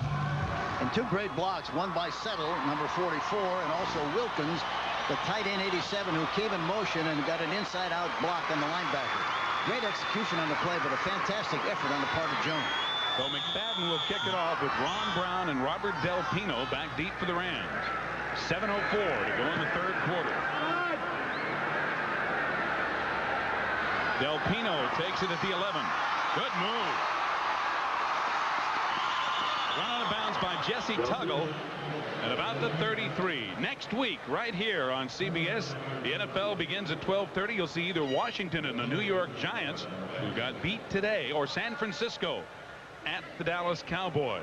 Of course, it all begins with the NFL today at 12:30 Eastern Time, right here on CBS next Sunday. Jim Everett bringing him back, and Atlanta and Chris Miller certainly came back on this drive. Chris Miller 6 of 6 passing, and of course the great run topping it off, a 3-yard run by Keith Jones for the touchdown. Rams have it 1st and 10 at their own 33. Holohan, 1st down into Atlanta territory at the 43. Cooper and Jesse Tuggle bringing down a gain of 25. Holohan lines up on the left this time, but you know, I don't know whether people realize that he went to Notre Dame as a quarterback. He's going right down the seam in the numbers, breaks to the outside of the numbers, catches the ball just about on the edge of the numbers, puts the ball. Look at the way he cradles the ball and makes sure he keeps possession of it. But he went to Notre Dame as a quarterback, and there were about 11 of them there when he was there, and Joe Montana was one of those 11. He said, I was a 12th quarterback. I said, I better play another position here. Henry Eller First down inside the 30. And again, it's Evan Cooper, the strong safety, who's made most of the tackles for the Atlanta defense, that has to bring him down. A gain of 15. And Ellard now 8 catches for 165 yards. You know, the great thing about this Ram offense, they spray the ball around to a variety of people. See, look at the big cushion by the defensive backs. Ellard just goes down and runs a hitch pattern, breaks it up the field after the catch. And, of course, the dangerous thing about him is a great runner once he makes the catch. He's got a good block from Holohan. Del Pino banging to the 25. Gain of about 4 on the play. Tim Gordon, the free safety, and Garland Thaxton, the linebacker, make the stop. Philadelphia, Cunningham with 2 big touchdowns running to beat the Giants. Cincinnati over Pittsburgh. Cincinnati's been hot. They're playing very, very well. They really are. Look at Miami beating Cleveland. There's Fisher coming back. Dolphins playing much better. This week, they got murdered last week, and it was a great rebound, great win this week. Right here, Los Angeles leads at 23-14. Everett incomplete, intended for Damone Johnson, and Jesse Tuggle was all over him, along with Joel Williams. The last 2 games with a bad groin injury, but is back in there in his 11th year. There's that Miami game again in overtime. Stoyanovich winning it with the field goal. And here's the big one. Chicago losing, and Minnesota beating Detroit. Green Bay all over Dallas. Indianapolis beat Buffalo. And New England beats the Houston Oilers. New Orleans leading San Francisco in the 3rd by 7. Rams underthrown, almost picked off. Bobby Butler diving for the ball, and Marcus Cotton getting into it with one of the Rams. Looked like Jackie Slater. Yep, Jackie Slater. Boy, I'll tell you what, Marcus Cotton's... He better look at those numbers before he attacks people. Jackie Slater's 290 pounds. He sees somebody with a 70 number, he better back off. Of course, Marcus is, you know, he's no small dude either. He's 235 or so. And they're going at it. Slater just kept blocking, and then he started holding and shoving. Did you see the way they bumped helmets as they met each other coming in? Well, boys will be boys. 42-yard field goal attempt by Lansford, and he is something else. McDonald to Holohan to Lansford and through the uprights is becoming a habit here in Los Angeles. It is now 26-14 Los Angeles with 4:36 to go in the 3rd quarter. 78 is Jackie Slater, who was involved in the altercation with Jesse Tuggle. You know you're in Southern California when you can seriously butt heads and then go to the sideline and put your sun visor on and kick back for a minute. And get a nice cool ice drink. Yeah. Talk to the coaches. Get ready for the next series. No problem. Jones drops it, but Sanders picks it up. Deion trying to get outside. Finally dragged down by Pat Carter at the 33 of Los Angeles. Well, a reminder that next Saturday here on CBS, it's college football, and you will see the LSU Tigers visiting number 11 Auburn. LSU at Auburn, all beginning at 2:30 Eastern Time. College football here on CBS next Saturday. 4 minutes and 23 seconds to go in the 3rd quarter. It is now Los Angeles 26, Atlanta 14. And Chris Miller has engineered some impressive drives. The problem is, Hank, not as many as Jim Everett has. Whoever's had the ball has been scoring pretty much. Yeah, the last guy to have the ball scores. 1st and 10 from the Falcon 33. Miller under pressure from Green. A flag goes down, and so does Miller. Ken, the left tackle, was holding on the play. I couldn't tell who it was, but it looked like the left tackle. I assuming it's Mike Ken, number 78, holding on the play. And it's a big loss because Miller was trying to find some room to get away, and there was a guy free on either side. 78, offense, decline. It was Mike Ken, all right. And Mike Ken, who is the president of the NFL Players Association, has been having a problem this year getting beat on occasion. Well, he's had a lot of trouble with his calf. He's pulled a muscle in his calf, and as a result, I think he's had a little problem. There he is. You see him grabbing. You see him grabbing Wilshire on the play, or Stams, I guess it was, number 50. It's a loss of 18, so it is second down and 28 from the 16. Dixon in motion.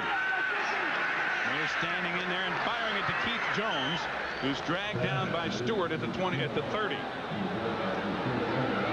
Michael Stewart in his third year out of Fresno State. It's a gain of 14. So it'll now be third down. Freddie Strickland got into it a little bit. But they just got through Jamie Dukes. But they just had a little peace talk. Yeah. Jamie Dukes, he's a good referee. He's about 290. I'll tell you the other thing about him, he's a good center. He's playing much, much better, and people in the league respect him for the way he's played. Well, he just had to learn the position this year and moved over to center with the holdout of Wayne Radloff, who's now back but not playing. Big third down play and an incompletion. The pass intended for Sean Collins at the 40, but he was well covered by Jerry Gray and Anthony Newman. So the Falcons will have to give the ball up, trailing by 12. And again, the Rams are going to wind up probably with very good field position. Another great opportunity to get more points on the scoreboard.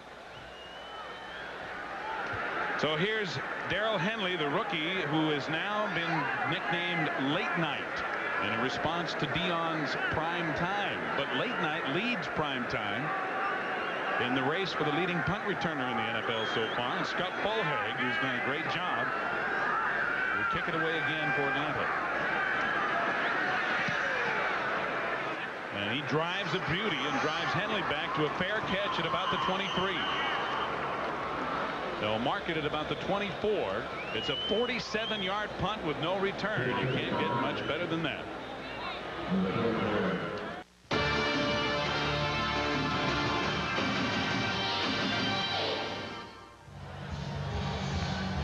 Anaheim Stadium here in beautiful Southern California. Steve Zabriskie and Hank Stram bringing you the NFL on CBS, where the undefeated Los Angeles Rams lead the Atlanta Falcons 26-14 with 2:48 to go in the third quarter. We got two young hot quarterbacks in this game. Miller has completed 8 of 9 on 1st and 10, and of course Everett 7 of 9 on 1st and 10. Pretty strong. A lot of first down passes and a lot of first down completions. A pitch to Gaston Green on first down, and Green picks his way through a hole and gets across the 30 to about the 32 before he's brought down by Joel Williams. Joel, really the leader, almost like a coach on the field in his 11th year out of Wisconsin lacrosse. Missed the last 2 games. He's the one that gets the defensive signals from the sideline from Marion Campbell and calls the defense in the huddle. And there was some question about whether he would play today or not, and he's out there hustling just like he always does. He may have been pressed into service a little more because of the injury to John Rady. It has kept Rady completely out of the game. On second down, Gaston Green again goes nowhere. Tony Bowick, who's playing nose tackle in place of the injured Tony Casillas, wrapped him up just as he got to the line of scrimmage. Bowick, the rookie. Watch Doug Smith coming off the ball. Look at the block he gets on the nose man here. Say he gets position, and then he loses him, and there's the play by number 70. Does a great job of using his hands, and Tony really gets off the block in great shape, number 70, and does a great job of making the tackle. Third down and 1. Green turns it upfield and has the first down as he gets across the 35. Now let's go to New York for an NFL update with Brent. Steve, do you remember the play that won the Super Bowl for the San Francisco 49ers? Here's the replay against the New Orleans defense. Montana Taylor, 21 yards, and now the Niners and the Saints are even, 17 apiece in the fourth. Back to Steve. Thanks, Brent. Boy, the 49ers who didn't pull it out against the Rams last week. It was Lansford's field goal that won it for Los Angeles. They are making great comebacks this year to stay in contention, the defending champions. 1st and 10, Los Angeles at their own 36. Good play fake by Everett. Incomplete, intended for Ellard, and Bobby Butler had the coverage. Bobby Butler, who is in his 9th year, I think is really a guy that can help somebody like Deion Sanders. Henry, and we talked to Bobby about whether or not he talks to Deion and helping him learn the defense. He says he does, and Deion listens to him. Well, I think the important thing with Sanders is that you can talk and talk all you want to, but he has to play. Well, these are the guys that Bobby Butler feels are the best top 4 NFC receivers, and he ranks Henry Ellard 3rd in pretty darn good company. He beat Ellard that time. Gaston Green to the 39. Gain of about 4. Not enough for the first down. And it's going to be 3rd.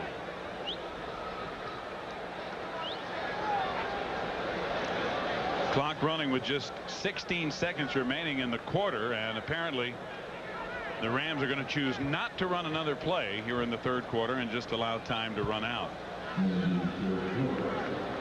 So 15 minutes of football left here in Anaheim, and the Rams trying to remain unbeaten and atop the NFC Western Division lead at the end of 3 quarters.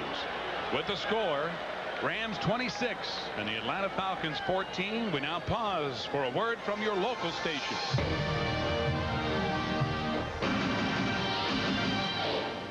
Sports coverage of the National Football League is sponsored by Mitsubishi Motors, bringing you a full line of award-winning automobiles. Owens Corning, our building products put your house in the pink. And by AT&T, the right choice. That lazy moving sailboat has been the antithesis of the Los Angeles offense, and Marion Campbell trying to figure out a way to stop him here as we start the 4th quarter, and Ellard goes up top again. Everett, it's not Ellard, it's Flipper Anderson for whom it was intended, but Everett overthrew him, and Bobby Butler had the coverage. It's very hard to just actually run by the defensive backs of the Atlanta Falcons. You have to give him some kind of a selling job on making a one move and then going off that move and trying to get deep, because they react so quickly to what they initially see. There's primetime Deion Sanders, and this will be the first chance he's had for a punt return today. And Dale Hatcher, who is the lowest ranked punter in the NFL, kicks one to Sanders, who takes it at the 20. Deion trying to get away. The ball comes out. Apparently no whistle. Run in by Brent Baronez. Sanders was blasted, and now an argument that the ball was down. No whistle, no flags, and apparently no stoppage of play. So it's going to be a touchdown for Brent Baronez in his 2nd year out of San Diego State. George Bethune made the hit on Sanders as he was going down. But Deion arguing he was down. Left side of the screen here. Look at this. Right here. He's struggling. It looks like he was down. Yep. It sure does look like he was down on the play, and the ground, of course, as everybody knows, can't create a fumble. And Richard Brown, number 92, came in while Bethune had Sanders in his grasp and really knocks the ball out. Watch Brown come in here. Is Sanders down? He's down. He's down. Now the ball comes out. Yeah, the ball hits the ground and then bounces out of there. He's down by contact on the 21-yard line. So the reversal on the 21-yard line. So the replay official saw the same thing we saw. Exactly right. And Sanders wins the argument. First down. Here again, watch it. Now as he goes down, watch the ball hit the skin infield part of it, bounce out of there. No question about that. There was no change of possession there. Atlanta has the ball 1st and 10. It was Richard Brown, 92, who came in and knocked it away, but Sanders was clearly, and so was the ball, on the ground. And you can't see a better picture of the ground creating the fumble than what we just saw. That is correct. 40-yard punt. Grover Clemmer, the replay official, who overruled the decision on the field. Actually, a non-call on the field. So it's 1st and 10 Atlanta. Rams fans don't like it, but it is the correct call.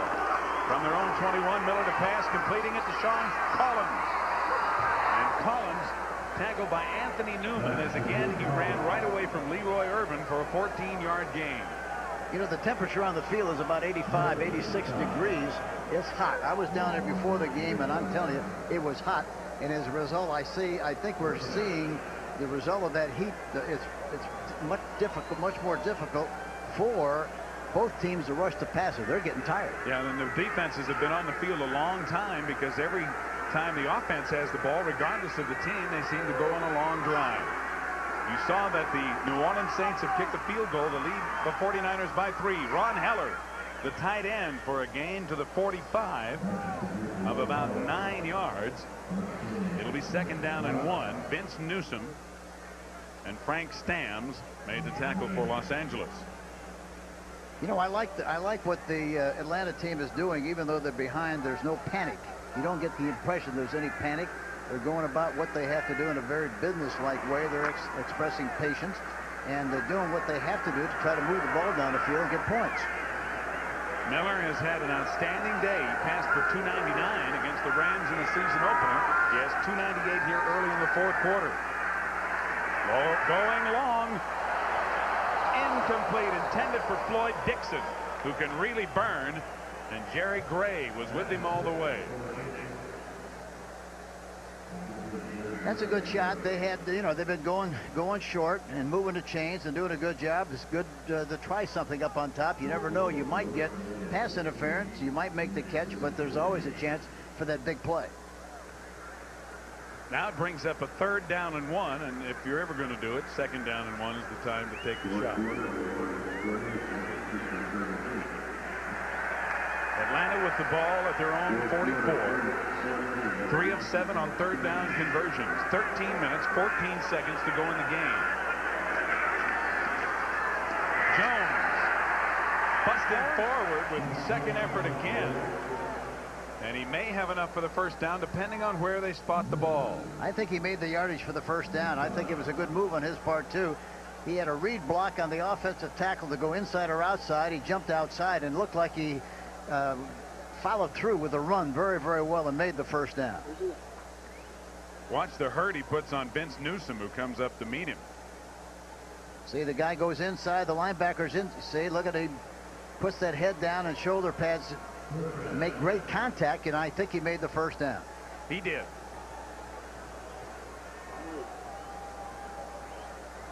Here we see it again, a deep handoff in the backfield, and the reason for that is so he can cut either right or left depending on what the situation is. But I guarantee you he was finishing good on the run and gave him a good pop. He finished off Newsom, whom he outweighs by about 20 or 25 pounds. 1st and 10 at the 45.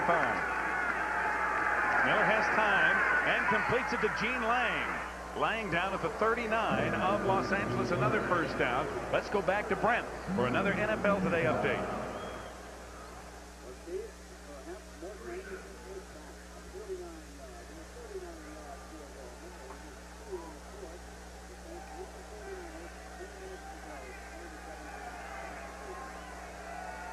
Thanks, Brent. Morton Anderson, who has been the centerpiece, really, of the New Orleans offense.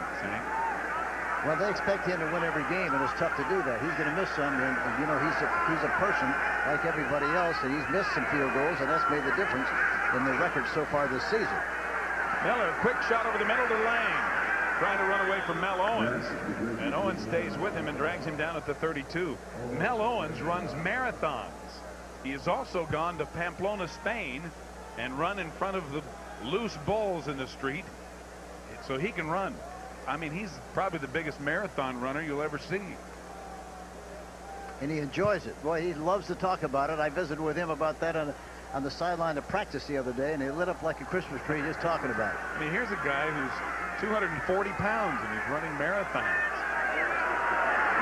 Miller's first career 300-yard passing game as he came up a yard short in the opener. He's having a great day. Falcons trying to come back. Lots of time. Dumps it off to Settle. Settle bumped out of bounds by Michael Stewart, the strong safety. Vince Newsom, the free safety, number 22. Miller reminds me an awful lot of Bob Greasy. He even wears the same number. His posture, his physique is a little bit the same. His mannerisms are very much the same. I mentioned that to him the other day, and he said, well, thank you very much. He appreciated that and took it as a great compliment, which I meant it to be. And you should. This is the 8th play of the drive. Look at all the room on that right side. 3rd and 4. Wilcher. Miller somehow gets away and gets it to Settle. But Settle can't get away. Newsom and Wilcher came back all the way to help out on the tackle. Wilcher had a shot at him, a dead shot, blitzing on the backside. He's coming from the right side on the screen and had a great chance to make the play in the sack. Here he comes. Nobody touched him. But Miller, there's a great illustration of having a good feel for pressure. He didn't see him coming, but he felt him coming and spun out of that area and got rid of the ball. Great move on the part of Chris Miller, else he'd have really got a massage in the back. He'd have been in worse shape. There was a loss on the play, nonetheless, of 2 yards, so it is 4th down and 6. Timeout called by Atlanta, as they really have no choice other than to go for it, as they're trailing 26-14 with 10:08 to go in the game. So Miller to the sideline to talk it over on 4th down and 6. And we'll return to Anaheim in just a minute. The story of the game is the Rams' offense ability to hold on to the ball and score with it. The Falcons' inability to run the football. Lansford with the 4 field goals is icing on the cake and really the difference in the game, as the Los Angeles Rams lead by 12. They have really been sharp offensively, and Johnny Robinson thought they would be, and I'm sure he's smiling at this time because he's got the running game back in business. As I mentioned, he only got 37 yards rushing last week. They got 144 yards rushing this week, so he'll enjoy that and sleep well tonight if they win this game. And that's in spite of the fact that Greg Bell has been out of the game since late in the first half with a strained hamstring. So Chris Miller with a 4th down and 6, even though he's having a great day, a career day. This is the biggest play of the day for Atlanta. 4th and 6 at the Rams 35.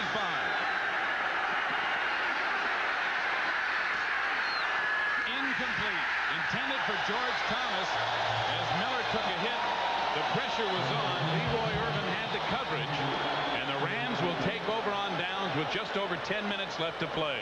The outside linebackers were really steaming. You could see smoke coming out of their ears on that last rush, and he wanted to go back in the pocket. The linebackers were very, very wide. Look at Green coming down, number 91, and then of course I don't know who that is coming at him from the front side. Can't see the number, but anyway, he had to throw the ball before he wanted to, and it was tough. So in spite of the big numbers that Chris Miller has put up today, very frustrated that he has been unable to culminate some of the drives that the Falcons have had. Everett and company back to work. Swinging it out of the backfield of Cleveland, Gary. Nifty run by Gary up to the 40. And a good 1st down gain. This young man has a tremendous future. John Robinson thinks he's going to be great. He's got unbelievably large hands, which really help him as a pass receiver. That time Everett did a great job of acting on the play. He went back into the pocket, set it up beautifully by looking downfield to invite the lineman like he was going to be able to throw the ball, and then dump the ball off to Gary on the right side for the nice game. Gaston Green now in for Gary as Anderson goes in motion, but it's Robert Del Pino. A flag goes down as Del Pino crosses the 40 to about the 42. Tim Green and Mike Gann make the stop, but it's going to be against Los Angeles. Talking to Dick Corey, I asked him how many running Holding. plays. Number 67, offense, 2nd down. Duval Love called for holding. Asked him how many running plays they go into a game like this. He said 5 or 6 running plays and about 12 basic formations, but with variations. There's anywhere from 25 to 30 variations offensively from a formation standpoint. They run the same, basically it's the same face, but they change the makeup as far as the offensive scheme is concerned. Injury report on Freddie Strickland, who is out of the game with a sprained right knee. Los Angeles linebacker. 2nd down and 15 after the penalty. Everett dumping it off to Green, who can't hold on, so it's incomplete. Back to Brent Musburger in New York. All right, Steve, we've got these developments right now. Farrell thundering in from 44 yards out. The Cardinals were down 13-0 to the Skins. Now they lead them 21-13.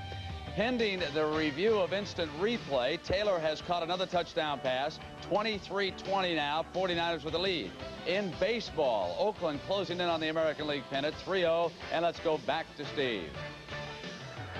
An action-packed, information-packed update from Brent, keeping you up to date. 3rd down and 15. Everett under pressure from Green gets it off, and it's picked up by Deion Sanders. Sanders with the interception at the 36 of Los Angeles. And Everett has suddenly gotten cold. He's one of the last 7 passes he's thrown. Only 1 of 7. 2nd interception for Deion Sanders, who's starting to play more and more in the secondary. Watch the pressure on the outside.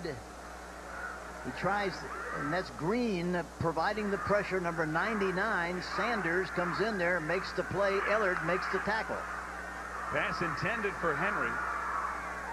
So prime time, picking it off. And the Falcons with their best field position to start a drive today.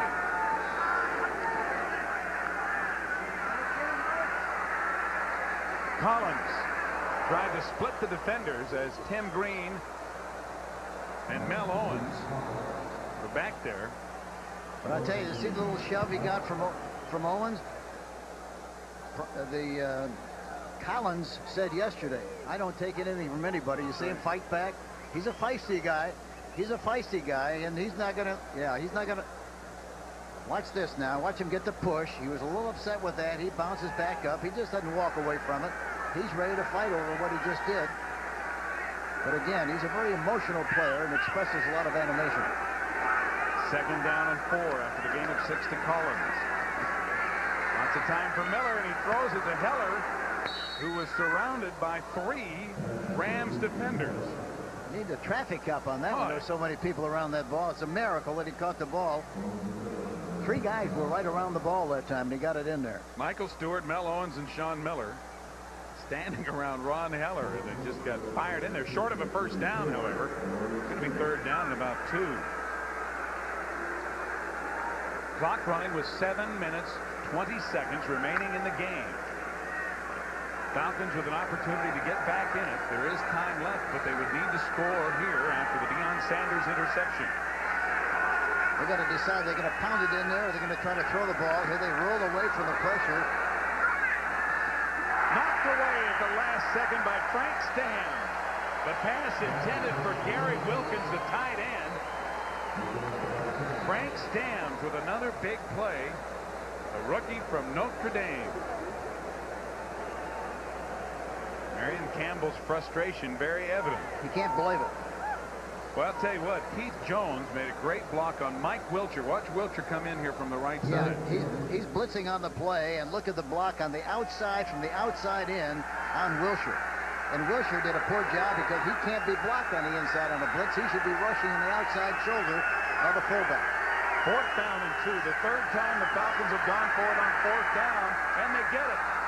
The first time they make it, it's Deshaun Collins inside the 20. Anthony Newman rolls him out of bounds at about the 18. So it's going to be 1st and 10 at the 18 for the Rams, stopping the clock with 6:57 to play. Sean Collins, a tight end at Northern Arizona. And he says his uncle, and you know his other uncle, Willie Buchanan. Willie Buchanan's brother, he said, is the guy who made him tough. It looked like that right after the catch. He asked to be taken out of the game. Something happened. What it was, I don't know. But it looked like he was asking to be removed. He's still in there, however. Well, he's not. Collins has caught 6 balls for 62 yards. Miller pumping, faking, firing to Gene Lang. Frank Stamms drags down Lang at the 14, a gain of 4. He's in there. He sure is. Talking about Collins, I thought he was going to go out, but he's still in there. Frank Stamms playing with a bad thigh bruise. His left thigh. He was questionable this week as to whether or not he'd be in there, but he has played the whole game and played well.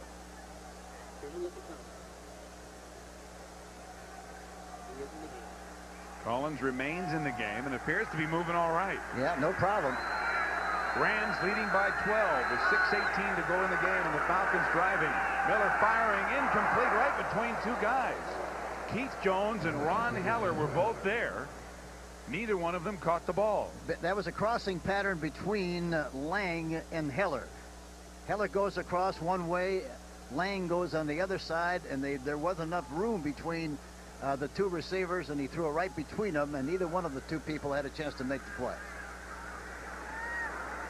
Here we see the play here coming now. Lang comes over to the Jones. I'm sorry, it's Jones that coming across. You know what happened? He was really too deep. Jones evidently has not run that pattern very much, and he ran the pattern too deep and got in the way of Heller coming across the other side. 3rd down. Gene Lang cutting it upfield. Running hard to the 10, but short of the 1st down. He needed to get to the 8. Wilshire made a great play there. It looked like he was almost on the ground, but he made the tackle in spite of that. Number 54, Wilshire. Watch him. He's standing up. Now watch him play off the block. Number 54. He's normally blitzing on this play. Look at him playing off the block. We lose him. And there he is, back in the picture, comes back on the inside of the block and makes the tackle. Mike Wilshire, number 54. Great play on his part as a linebacker. Wilshire in his 7th year out of North Carolina.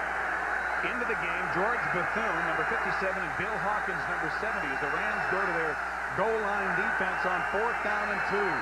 Lang trying to get to the 1st down marker, may be short. The Rams think they have held, and it appears as if Lang did not get to the 8-yard line.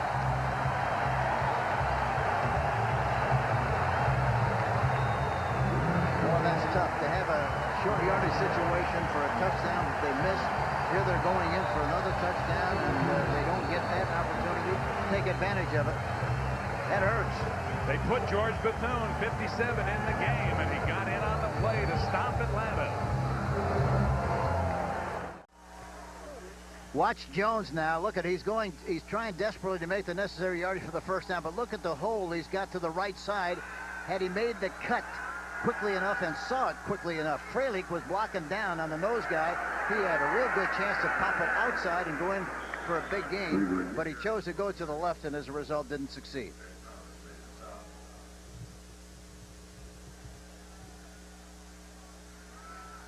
Cleveland Gary carries on 1st down. The Los Angeles Rams, Hank, doing what they need to do to remain unbeaten. And the thing that all great teams do, they have a turnover deep in their own territory, and yet they're able to stop and not give up any points on a big 4th down play. Well, the big thing about the Rams is the fact that they won a very, very big game last week, and ordinarily you look for a letdown. They did not have a letdown here this afternoon, and that's the key. This was an attitude game for them, and their attitude about playing and winning the game has been terrific. 4.5 minutes to go. 2nd down and 9. Cleveland Gary again, and he's blasted as he crosses the 10-yard line by Jesse the Body Tuggle, who let him know that his body was in the vicinity.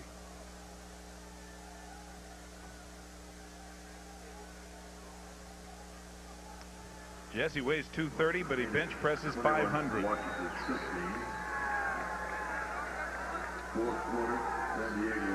An injured player for Atlanta at the 10-yard line. It appears to be Joel Williams, who is just coming back from a very bad groin injury that caused him to miss 2 games. He was not 100%. And Joel may have re-injured the same groin muscle. He's having a tough time getting up. Could also be something else for that matter, but he's obviously shaken up.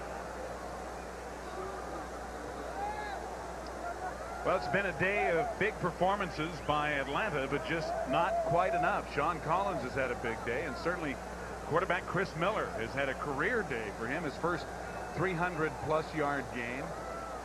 But John Robinson's Rams are doing all the things that Robinson wants them to do. They are running the football. They have balance in their offense.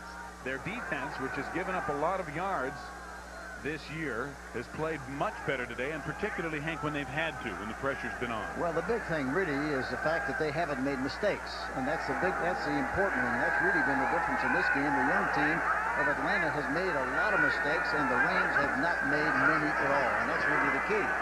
Everett going long on third down. Anderson has it.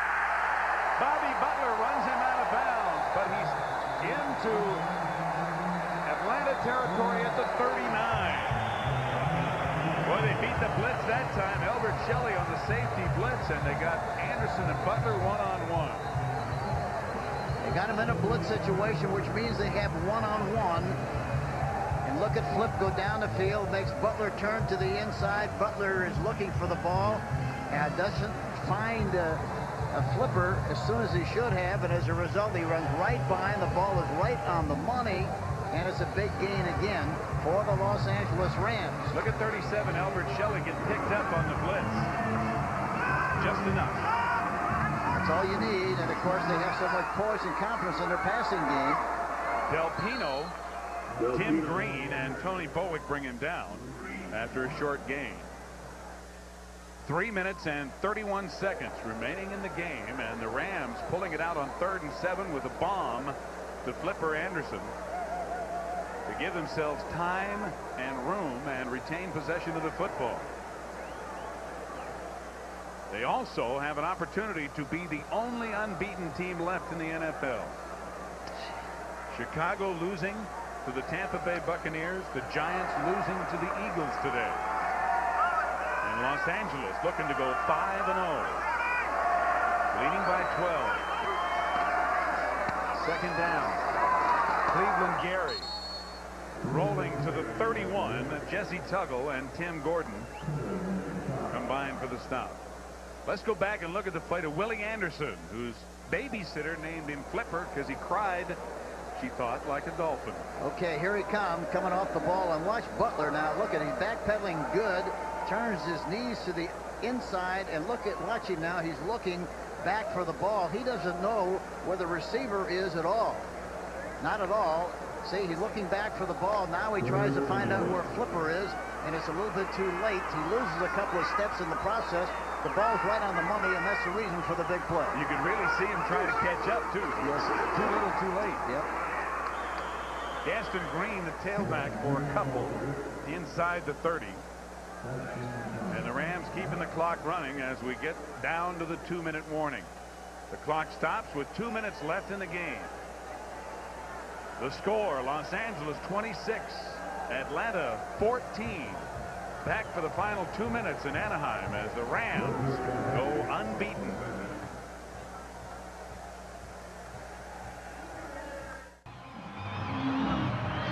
Heads are down on the Atlanta side as All-Pro Bill Fralick sort of exemplifies what's going on. Meanwhile, on the Rams side, Kevin Green and others joking, laughing. Hey, good game, huh? Having a good time. Rams on a roll. They are 2 minutes away from being 5-0 on the year and the only unbeaten team left in the NFL.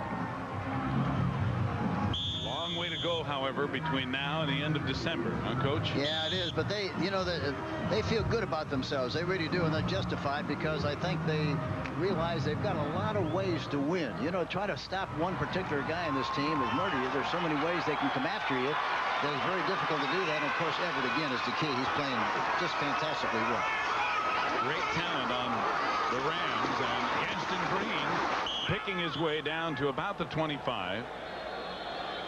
And a whistle stopping play there. It's going to bring up second down. Tony Bowick, who has come into the game as Tony Casillas, the fine nose tackle for Atlanta, was injured, and Bowick, a rookie, a little taken up on that play, but he's played pretty well. And Casillas, they're going to miss him because he's been playing very, very well as of late. So with 1:53 to go in the game and a timeout on the field. We'll take another timeout and come right back. Tony Casillas left the Rams for a short while last year, and the reason was, left the Falcons rather. He was not used to losing. He had come from Oklahoma where they always won. He had a hard time dealing with it. Well, he's having to deal with it again as the Rams try to slam the door. Gaston Green cutting it back. And Gaston inside the 20, down there to 17 as he keeps possession for Los Angeles. Well, 1:38 to go in the game, and the Rams that far away from being 5-0, and with the 49ers at 3-1 and trailing, the Rams are taking control, or can take control, in the NFC West. Coming up tonight here on CBS, of course, it's 60 Minutes, kicking off the Sunday night programming, followed by Angela Lansbury and Murder, She Wrote, and the CBS Sunday night movie tonight. Pick up the phone and order a Mystic Pizza. Got to find out what that is. Ever had a Mystic Pizza? No, sports quiz. As you see, a minute and a half to go. Falcons with no timeouts remaining. They just used their last one. And so the clock now that will be watched more closely by Jim Everett is the 30-second clock, which is right now at 25. Marion Campbell and John Robinson, two very good coaches. Different approaches, though, Hank, different styles. Well, they were very much alike until really this year and last year when Johnny Robinson changed their personality defensively, plus the fact they changed a little bit offensively because basically they're a running team. Now they're a well-balanced team. We're talking about the Rams. Down to 1 second on the 30-second clock as Everett gets it snapped in time and kneels down. Steve Zabriskie and Hank Stram here at Anaheim Stadium in California. 52,000 plus on hand have seen their Los Angeles Rams remain unbeaten with a 26-14 victory as time runs out over the Atlanta Falcons. 60 Minutes coming up, except on the West Coast. Stay tuned to CBS. Marion Campbell seeing his Falcons perhaps drop out of the NFC race here very early in Week 5. Rams have been riding high for 5 weeks in a row, and that will do it as there are just 6 seconds left on the clock. JR and company not only atop the NFC West, but the only unbeaten team remaining in the National Football League. They are 5-0.